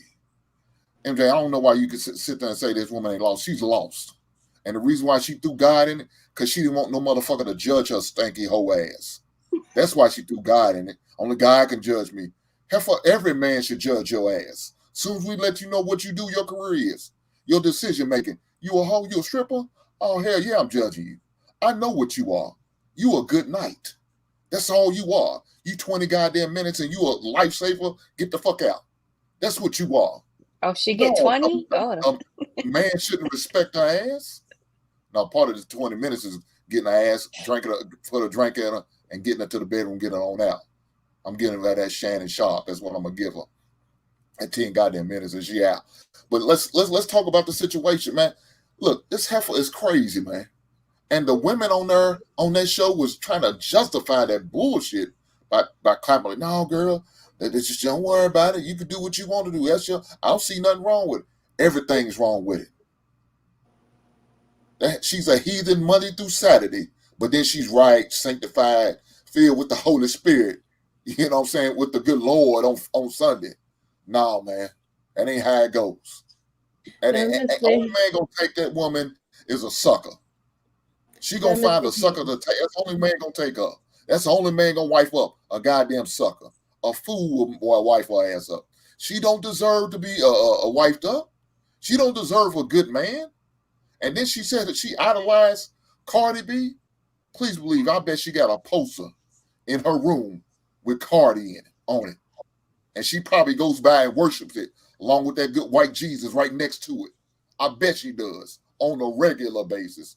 But that's my idol. I looked up to her. I want to be just like her. Strip on one night and go get an album on the next. You know why she took them 2 months off? She had to give that cat time to heal because some dudes in the club are beating her ass up. That's the reason why she took them 2 goddamn months off. Not because she was tired. Not because she was doing anything else productive. Wait. Goddamn club. That's why she needs them 2 months. That healing time. Wait, is she a prostitute or a stripper? Oh, man. I believe 90% of them strippers are prostitutes. They selling ass and they selling their cat. Come on now. Don't act like they not in there doing it. $600, they gonna go in and do a private dance for show. We know what type of private dance is gonna end on a happy and good night. Can I ask a question to the men? Go ahead. Have you all been to strip clubs before? Yes, I've been to a strip club. Do you all attend church too? Have all? Yes. At least once. At least in life. So does that make you all less godly? Yes. Because you've attended strip clubs? I'm a reformed heathen. I can admit that. Yes. But guess what I don't do? I'm not sitting there giving them heifers no goddamn money. I'll give my wife money. She can strip for me. At least I could get some return on my investment. I'm not gonna go in no goddamn strip club and pay these raggedy whores to do what? To get my dick hard and I'm going home dry meat? I'll be damned. It's just a question. Right. But see, that's the thing about it. Like, you could go one time and never go again. Like, the difference is that they're trapped into that life and that lifestyle, or at least she has put herself in that particular circumstance, right? You know, like, look, there's a ton of ways of how you can make your money, and obviously, you know, I don't want to pass judgment on her or how she leads her life, but you know, it does seem like she's gone through a very rough patch, you know. And So when I you don't come in know looking for how love, you put in that. Do you think it was a show though? I don't believe her. I think it's a show. Yeah, maybe. She acting. Maybe. I don't know. Like, Daddy, give me some more money. You throw some blue bills, please. Man, hey, Hank, I definitely agree with you. At the same time, just realistically, we need hoes. Oh my God. I can't I'm, believe it. I'm just keeping it a buck. I'm gonna just keep it a buck. We need hoes. You know what I'm saying? Like hoes, prostitutes, strippers. That has been a thing since the beginning of time. So that's never going to go away. That's a part of the cycle of life. That is a part of every economic system all across this country, where somebody is selling pussy, somebody is stripping. Is one of the two, or you doing both. Hoes make the world go round. Yes, Daddy. So you know what I'm saying? Although I personally don't agree with it, but it's always going to be somebody that does it, and vice versa. It's always going to be a trick. So as long as there's tricks, it's always going to be a need and desire for hoes. So somebody got to do it. So if you're gonna do it, be the best fucking hoe out here. Be the best stripper. Get your money because it's out here. So I personally can't knock it. You know what I'm saying? I'll judge and oh man, shorty ain't that ain't nothing or whatever. But hey, if that's what you into, that's what you into. Wow, that's a comment that you said earlier that I was like, yo, if that's what you into, that's what you into. I can't what do we knock? So if in fact, let's say somebody like kids, do you knock that? Yes, absolutely. You do. Well, then how are you gonna sit there and say you can't personally knock something? You personally knocking that? If you like kids, then you're victimizing someone. You know what I'm saying? And it's a completely different thing, in my opinion. Manipulation isn't victimizing. So me personally, I feel that manipulation is everything. What the exact statement that you just made, that was to manipulate me to feel whatever type of way, to agree with you or disagree. It was a question. Well, no, I understand that, but me personally, manipulation takes intention. I'm just hear me out, brother. Okay, I'm sorry. Me personally, I feel that the term manipulation simply has a negative stigmatism has a negative stigmatism and context to it. I think that manipulation, we manipulate things every single day. Right now, we're manipulating the internet. I'm manipulating this mic in order to transfer my voice. I'm manipulating my limbs, my tendons, my vocal cords. This is all manipulation. So for me, the word manipulation, it doesn't have a negative ring to it. So it's just something that we do. Valid point.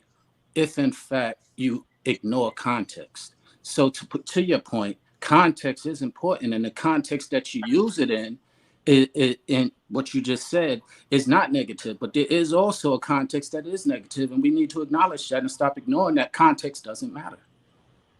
So what context are you talking about? So what I'm saying is, when I use manipulation in the context I used it, that was definitely negative. In the context you're using it, I definitely was manipulative, because what I was doing is shaping it into something. I wasn't using that context, and it's a very clear, definitive distinction between the two. And when we ignore the context, we ignore the ability to communicate. So I agree with what you're saying when you're using the word manipulation in the way that you said to you. That's one context. But you also have to understand the context that's being used in order to properly be able to embrace what the person is saying. All right, let's get it back on the topic. Yes, sir. I'm sorry. When I came on, I was literally coming on because I saw y'all talking about the young lady. And a lot of great points were made. I was waiting for Hank to come in because I saw him itching at it. And Hank made the point that I was going to say. We're sitting here acting as if there aren't clear indications of where this lady's self-esteem is very low. And she's disguising it with her confidence, so to speak, is what they said. But really, you can change a person's condition, but it's the mentality that's necessary to change. And that's what's the problematic here. When they talked about the girl brought up the Bible story where the Jesus touched, she was looking for change. So she was looking to change her mentality, not and condition. But in this case, she's not trying to change her mentality. She's trying to change her condition. She's trying to get into a lifestyle and a place that she'll be in another place, but the mentality will still be there, which will lean her back towards continuing those behaviors that she seemingly is ashamed of.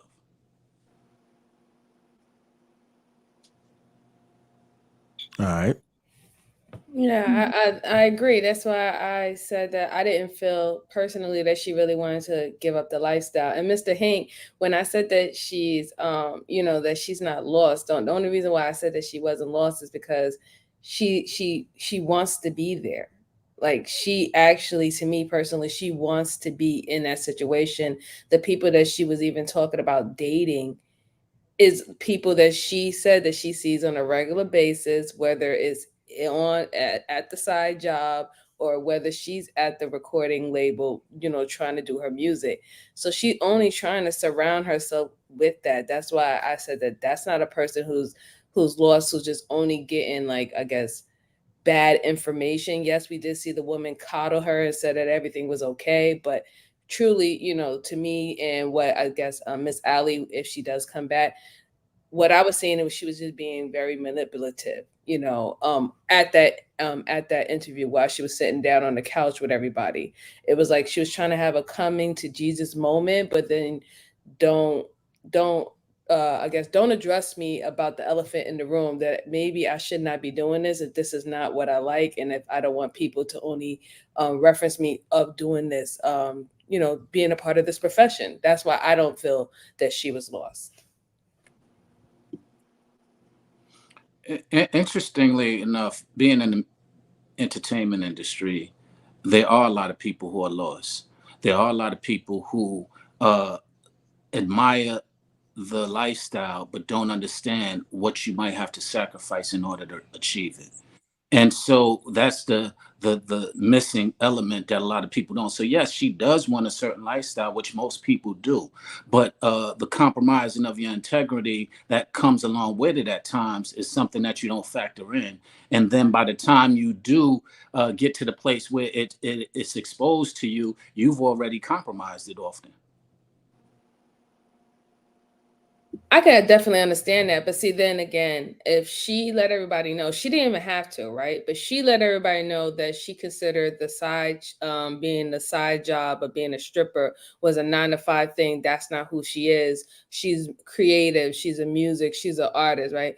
By her even letting it be known, is, to me, is like she doesn't really feel shameful about it, right? That was the reason why she let everybody know about it.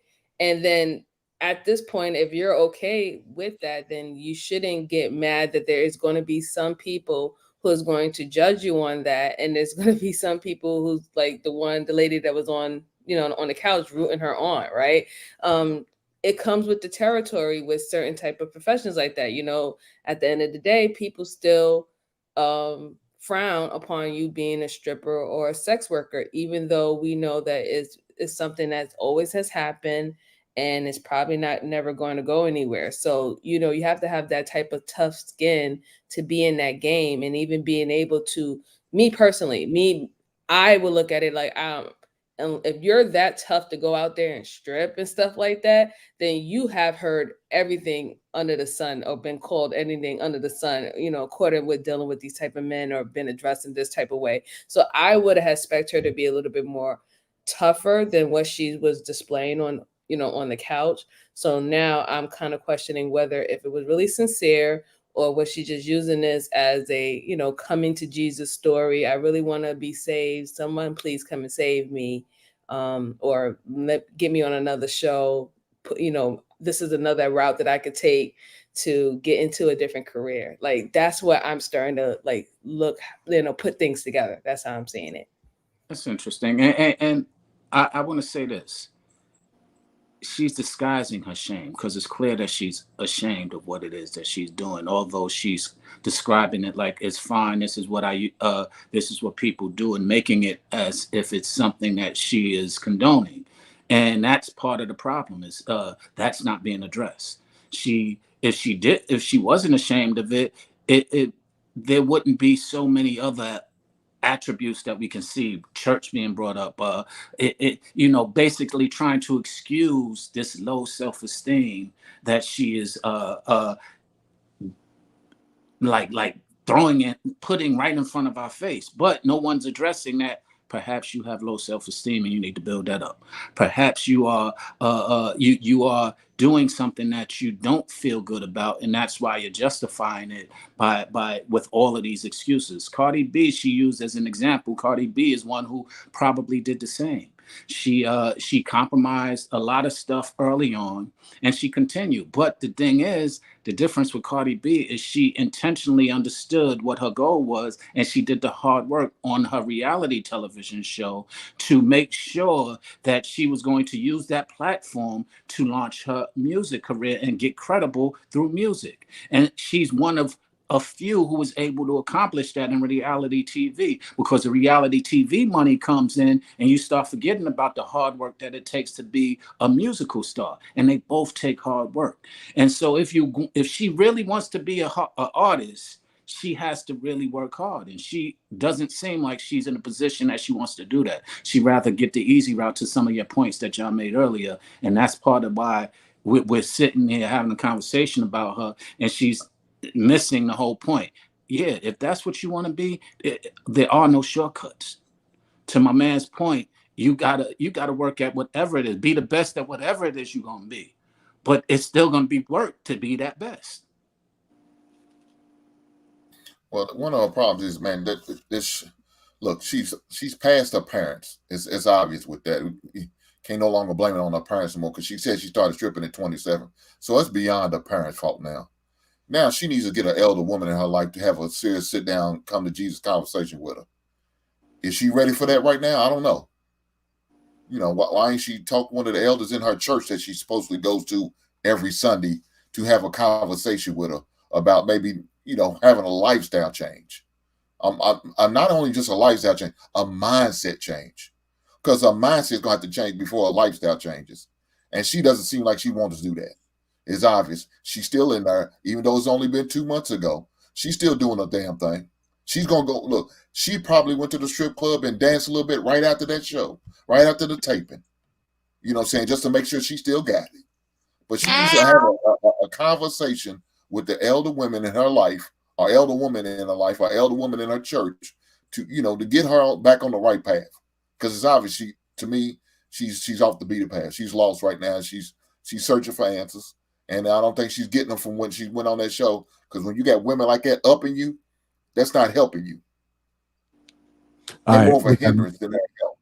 Yeah. But I'm going to switch to this last thing. So Shannon Sharpe did confirm that the video was true. I'm going to go ahead and play this clip and we'll get into it.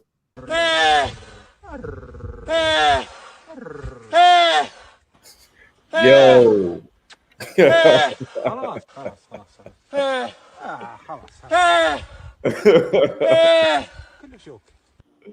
For a number of reasons, people count on Shannon. There are a lot of people that count on Shannon to be professional at all times, and I always try to be professional at all times. Even when I'm behind closed doors, I still try to remain a level of.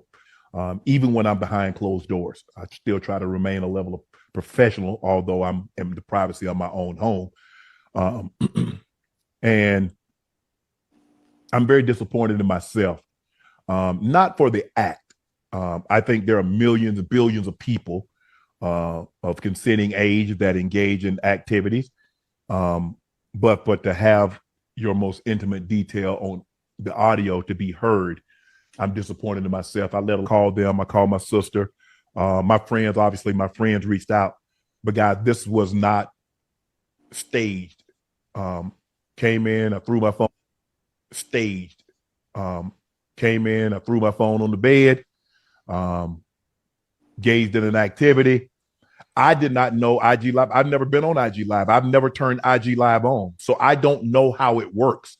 And so all of a sudden, my other phone is going off and people are calling me FaceTime that I've never talked to a day in my life on FaceTime. And it didn't, I'm like, why are y'all calling me FaceTime? And after a while, Jamie Fritz, who's been my longtime marketing guy, he finally got through to me and he said, Shannon, you on IG Live. I'm like, doing what? You know, I'm like, what am I on IG Live for? I ain't hit no IG Live button. He says, they can hear. I'm like, so now, Ocho, you know, I say ask for patience. He said they can hear. And now I'm starting to get agitated again because you called me and say I'm on IG Live when I know I didn't click myself on IG Live. And he said they can hear me. I said, hear me doing what? He said, it sounds like you were having sex. Man, my heart sank. It dropped.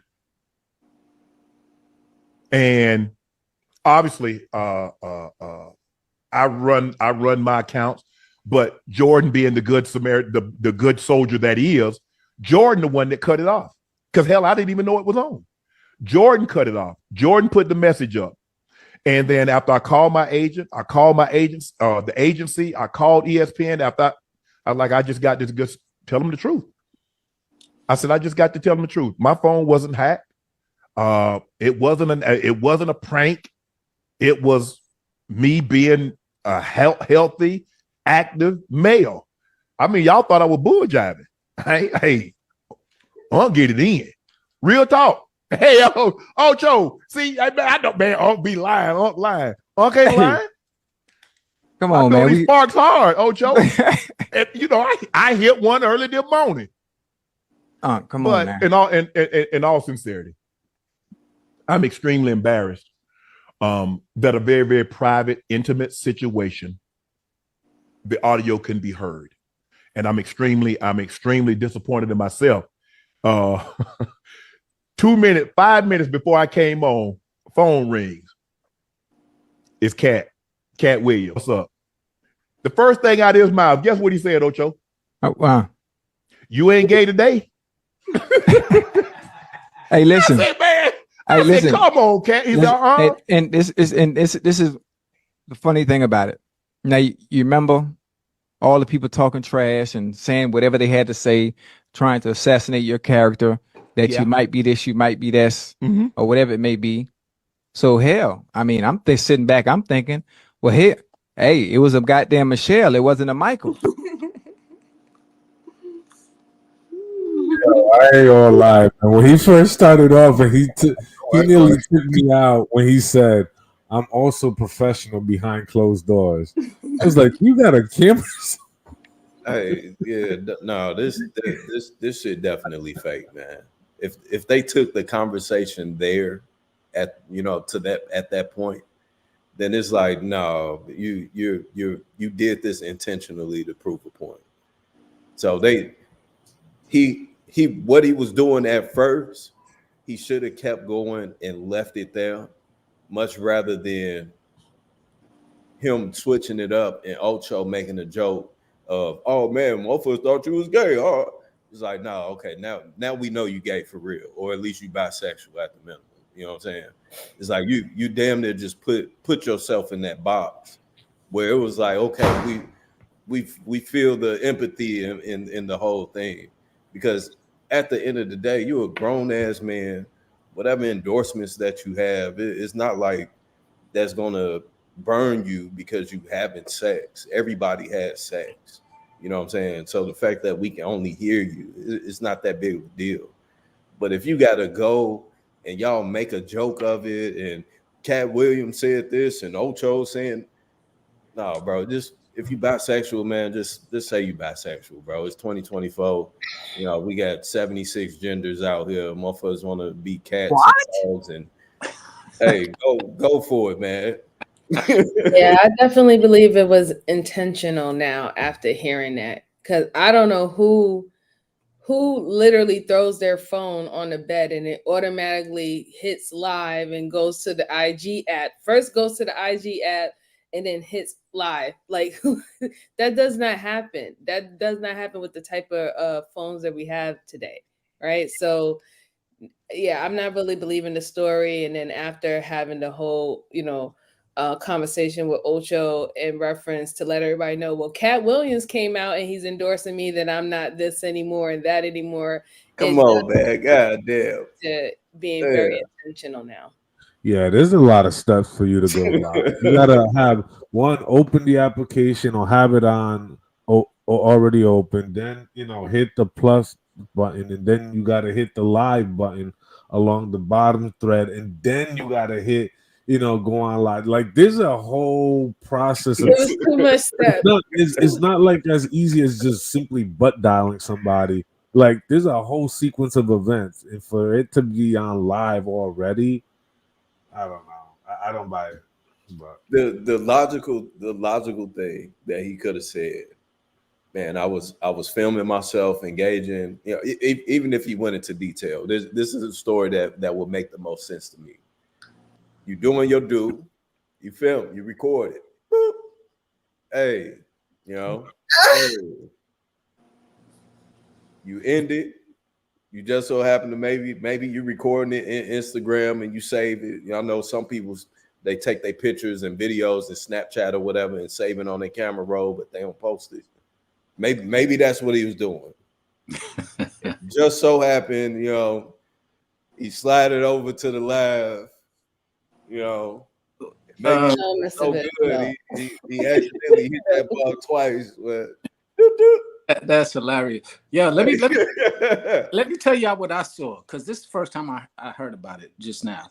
And I got a phone call in the middle of it. So when I came back, he was saying, Justin is the one who ended the live. Justin is the person who told me about it, and he's the one who stopped it. So I'm thinking Justin is who he's in the bed with, because I didn't hear the rest of it. Yo, you stop. Yo, see, that's great point. You stopping mid pump to pick up the phone to talk to one of your boys is wild. Because if you're actually in the action, you'll be like, yeah, I'll deal with that later. Right? You're in the moment. You're doing your thing. Afterwards, if a bunch of people calling you back to back, you're gonna answer that phone at some point. Bro, the phone is on do not disturb, man. Let me get this straight. Are y'all telling me that y'all have your phones on volume up, non-silent while y'all at it? Oh man, well, let me say this. I used to mess with one of my. Y'all wild. Obviously, his phone was not on do not disturb. If he kept getting phone calls and finally picked it up, it should have been. That's the whole. It wasn't though. Yeah. That might be some light skin shit, bro. That's some light skin shit. Hold on, let me put my phone on silent before we. Absolutely, I throw that bitch on do not disturb. I never hear that. It just have to automatically go there. But I just pull the app up. Right, so if the app is closed, right, you have to press Instagram. You have to press your home button, which is your profile pic. Press the plus sign. Press live. Press the button that says go live. Yeah, man. Exactly. He could have just said it was an accident. That's a lot of steps to go live. Yeah, it's fast steps. If the app is closed, it's fast steps. And he said I never went live. Has anybody ever pocket dialed somebody before? I think it's easier to pocket dial than it is to actually go live. Like there are several prompts that you have to do, at least 3. So even if the app was open from you, you still got to make sure that you press the icon on the bottom right, and then press the plus sign, and then press go live, or press live. Then you got to press the middle button to go live. So there's just too many steps for somebody to accidentally do it. And then he said that he doesn't even go on IG. So we can't even give him the excuse that that's one of those selective apps that he would put on his home screen or something like that. He said he doesn't even use IG. Wow. That's something I guess his team does for him. And then I don't understand how somebody else can end your live. Right. While you're on the live. Probably because he has his passcode, access to his page, right? Yeah. Hey, Shannon, my man's. I fuss with what you're doing, man. Hey, bro, but it's 2024, man. Just come on out. It's cool. It ain't gonna fuck up. Man, living your truth so nobody can use your truth against you. And then we seen it all the way to the end too. We've seen it all the way to the end. So if somebody called you, like you finished, you were done when it ended. I don't know how somebody could have called you to warn you that it was live. It's like they waited to the end and then decided to call you. I mean, what's funny about it? He said he got two phones, so they was calling him on the other phone, and I guess his other phone was the one that was supposedly went live. Yeah, but he still finished though. It sounded like they both climaxed. So somebody climaxed is what it seemed like. Yeah. So that you can't really explain that. They heard the ringtone. Is it me or was Justin his publicity person? And we heard of this saying called publicity stunt. That is something that actually exists. And to the point that was made earlier, if you think it all through, it definitely can come off like a publicity stunt, and that stunt to be able to distract from the sexuality rumors that he's been faced with, that he's trying to eliminate. Well, I think it worked because we're here talking about him. The publicity, definitely. He's getting the publicity, but did it work to where it threw us off of the trial of him being bi or homo? Not really. I never thought he was bi. I never thought he was bi. Did you all think that? Any man, in my opinion, and I'll take my breath after this, any man, in my opinion, that carries a man purse, you teeter in that line. It's a satchel. I think that's what the proper term is. It's a satchel. But what's funny is it's not a purse. just the satchel. It was the outfit. Yeah, it wasn't just the satchel. It was the outfit with the satchel. Is what made men, I know myself in particular, start questioning. So no one thought or even went in that direction, perhaps unless they were close around him. But when that satchel with that outfit came out, that definitely brought in the ding ding ding ding, the highlights and the red flags, if you ask me. Well, I'm gonna tell you, for me, it was when he's carrying the dog. I've seen a lot of men do that. That seemed to be the trend, but don't wear the purses, even men in their 40s and 50s. You know, if they keep themselves up, I see them want to stay relevant. But it was him carrying this damn dog around in the way he was carrying in the airport. That's what seemed suspect to me.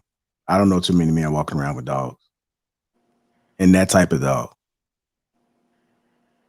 So do we think all the athletes who dress trendy are bi?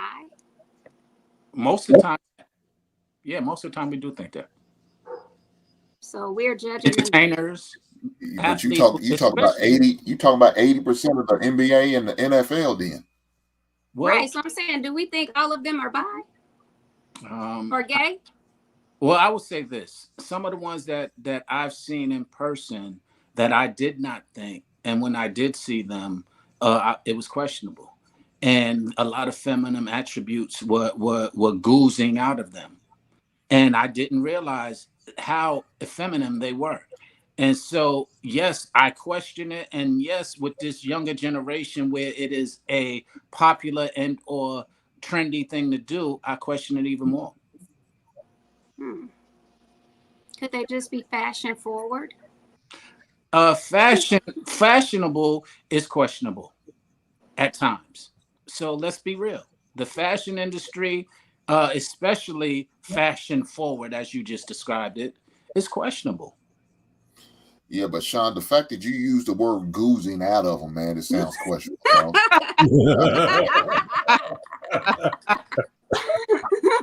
Oh man. So should we judge each other off of the words that we use? Should we think that you're bi because you use that term? You can think it. Hey, it's fine. I'm confident enough to where a thought doesn't really bother me. But the point is that if that is something that I'm concerned with as far as my sexuality, then I might want to try and take heed to what he's saying and change some of my verbiage. Yeah, his outfit, don't get me wrong. He works out, right? We know he works out. He's in the gym or whatever. I get that you're trying to show maybe a certain physique of yourself, of the progress that you've made, or that you're in shape, whatever. I get that to an extent. But when your outfit is tighter than the women's spandex at the gym that I usually go to, then I'm like, okay, like, what are we doing here, bro? See, Lapeef, that one doesn't concern me as much as that other one in front of that liquor store when he got out the car. That one, whatever. He picked up his dog out of whatever. But that one when he got out the car, I don't know if you have that. Ooh. Did he have one like orange or something? Yes, orange satchel with that green. That one is the one that I think people got questionable. And you know what I'm saying. As a woman, what do you think about when you saw that? Hold on. I think you have to dress. Well, does it look like he's got that dog on a leash? So you know, you can't just walk around in the airport freely with your dog, and he doesn't look like he got a leash on. Yeah. I think so. I don't know. You know, maybe you should pick your dog up, because you don't want to just you let your dog walk free. Something happens to your dog, or your dog mess around, gets away and bites somebody. Now he got a lawsuit coming. Yeah. So I don't know. I don't know about that carrying the dog right there. I agree with you, Hank, on that. That's why I said that picture doesn't really say it as much to me as the one in front of that. The one in front. Yeah. That one. He was in front of the black truck. He had on gray and a orange man bag. Yeah. That. I think I think as a man, you have to know how to dress your body, just like with women. I believe he has a stylist. So that was probably one of the options. That outfit in particular, I didn't like on him. Okay, I'm glad that I don't think it complimented his body at all. I'm glad that you coddling his behavior. I'm just I mean, that was one outfit. I haven't seen like everything, but I know that one went viral on social media. Everybody made skits about it and everything. It was funny, but I don't think that's a reflection of his sexuality. I'm not. I'm just messing with you. But let's just put some notes out there. His stylist is openly gay, and he is taking heed to what his stylist says. Now, whether, it was rumored that his stylist, which was the person that he had been going to some games with, might have been something more than a stylist, is where it all started. Be something more like what? Like something more intimate, because he was taking them out to the games. They were sitting in the front row with one another, and people questioned that. But he said, "That's my stylist," so that deflected it all. And then some of the continued stuff was what you saw afterwards in front when he got out the truck. So it was a couple of things that added up to people starting to speculate. It wasn't just one thing. Well, I don't know what to say. I mean, he has children. That doesn't mean that he couldn't be, but he has a kid or something, right? Like a daughter. Yeah, but Kelly, so do a bunch of men in Atlanta. Yeah, no, that's why I said it doesn't mean anything. I know better, but I'm just saying. I mean, even if he was gay, I think he would have a even bigger fan base. So I don't think it would hinder him. Us men, we don't particularly have an issue with you being gay or bi. We have an issue with you being down low. I think women do too. Right. I don't think it's just a man thing. And that's what I think is really the problem. As I believe Mistaken just said earlier, if you're doing it, just come out and say that's what you do. Nobody will care, or don't deny that you're not. You don't have to come out, because it could be risky to whatever. Cool, got it. But you don't have to sit there and say, "No, I'm not," if that's what you are. Just be like, "Yo, that's my private life is nobody's business." Blah blah blah blah. You there's ways to but he just is. Like I said, I'm not accusing him of being anything. You think he's trying to prove a point? I didn't think so until tonight. I didn't even know about this. And when I heard it and the points that were made, I was like, wow, I didn't even think about him staging this. I didn't hear about it, so I didn't know about it. But him staging it is pretty practical. It's logical the way that it was just described. I can't even front. Yeah, but why would he do it this far out of when he was being accused of being gay? Why would he wait this far out? It's almost been almost a year since the accusation. Here it is. That's the one. Oh no. No. No, oh no. No. Here's the final stop of the day. Total one.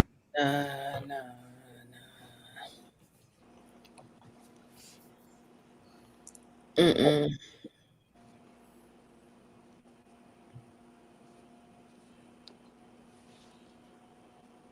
Final stop of the day. Total one. Yeah, No. nah, that wasn't the Look, best option. it's been almost over a year since them allegations came out, but he just recently decided to prove everybody wrong now with this stunt. Yeah, that's what why would he wait this far out? Because it's getting closer and closer. He had leggings on. Excuse being gay or something. What do we? Revelation seemingly. When you're that public of a figure, it's difficult to hide that long. It's a lot of pressure. It's a lot of different elements that come into that. I've been in the industry and seen a lot of guys going through it. And a good example would be somebody who's been even longer and been trying to prove it, that speculatively is said, which is Diddy. For a long time, he's been deflecting, dipping and dodging, and nah, that's not it. And even doing very things that will be that will counter it. Having a lot of women, nah, it's just about these women. He's been doing a lot of things. So I don't know why he would do it after a year, but it ain't something odd to me. If something, if something is starting to boil up or dwell from his past, or something is starting to surface that, is coming a little bit more often, the speculation. Well, hopefully he's not what people are making him to be. And if he is, that's his business. Great. Yeah. Let me get to these super chats, man, so we get up out of here, man. It's long overdue. AP Accountability Partner, $2 says the ref got us, Allie. We're going to be a good season. Who's playing tonight? Is the Ravens? Nah, he's talking about that Kansas City Chiefs and Ravens game from Thursday, last Thursday. All right. Congo English, $20 says, yeah, well said, especially these days. Most people are fighting your mindset in a world that titled to Babylon. Dale Matthews said, get the likes up, member for 23 months. Salute to you, sir. Which is on the panel right now, 499 super sticker. Thank you, sir. And lastly, Big Ann 11, $10 says, Hink, I got a question, bro. What's a stanky hoe ass? I need to upgrade my vocabulary for the game. Come on. Oh man. You gonna answer this question? Can we get a definition? Hell no. I ain't answering the goddamn question. He's one of my biggest haters. Thank you for your service, Big Ann 11. Well, with that being said, man, I want to thank everybody for joining tonight, the people that's on the panel, and also want to thank you, Sean, for coming up, giving your perspective. If you're catching the replay, hit the like button. Also, make sure you subscribe to the channel and the Lapeef Network and Lapeef Experience. Want to thank you guys for your constant support. Shout out to all my green gang that's out there. Click that link that's pinned to the top, man. Go ahead and get your assured, man. And if you're looking to get your skin in order, man, go ahead and fill it to you. The link is in the description. All right, y'all. Thank you.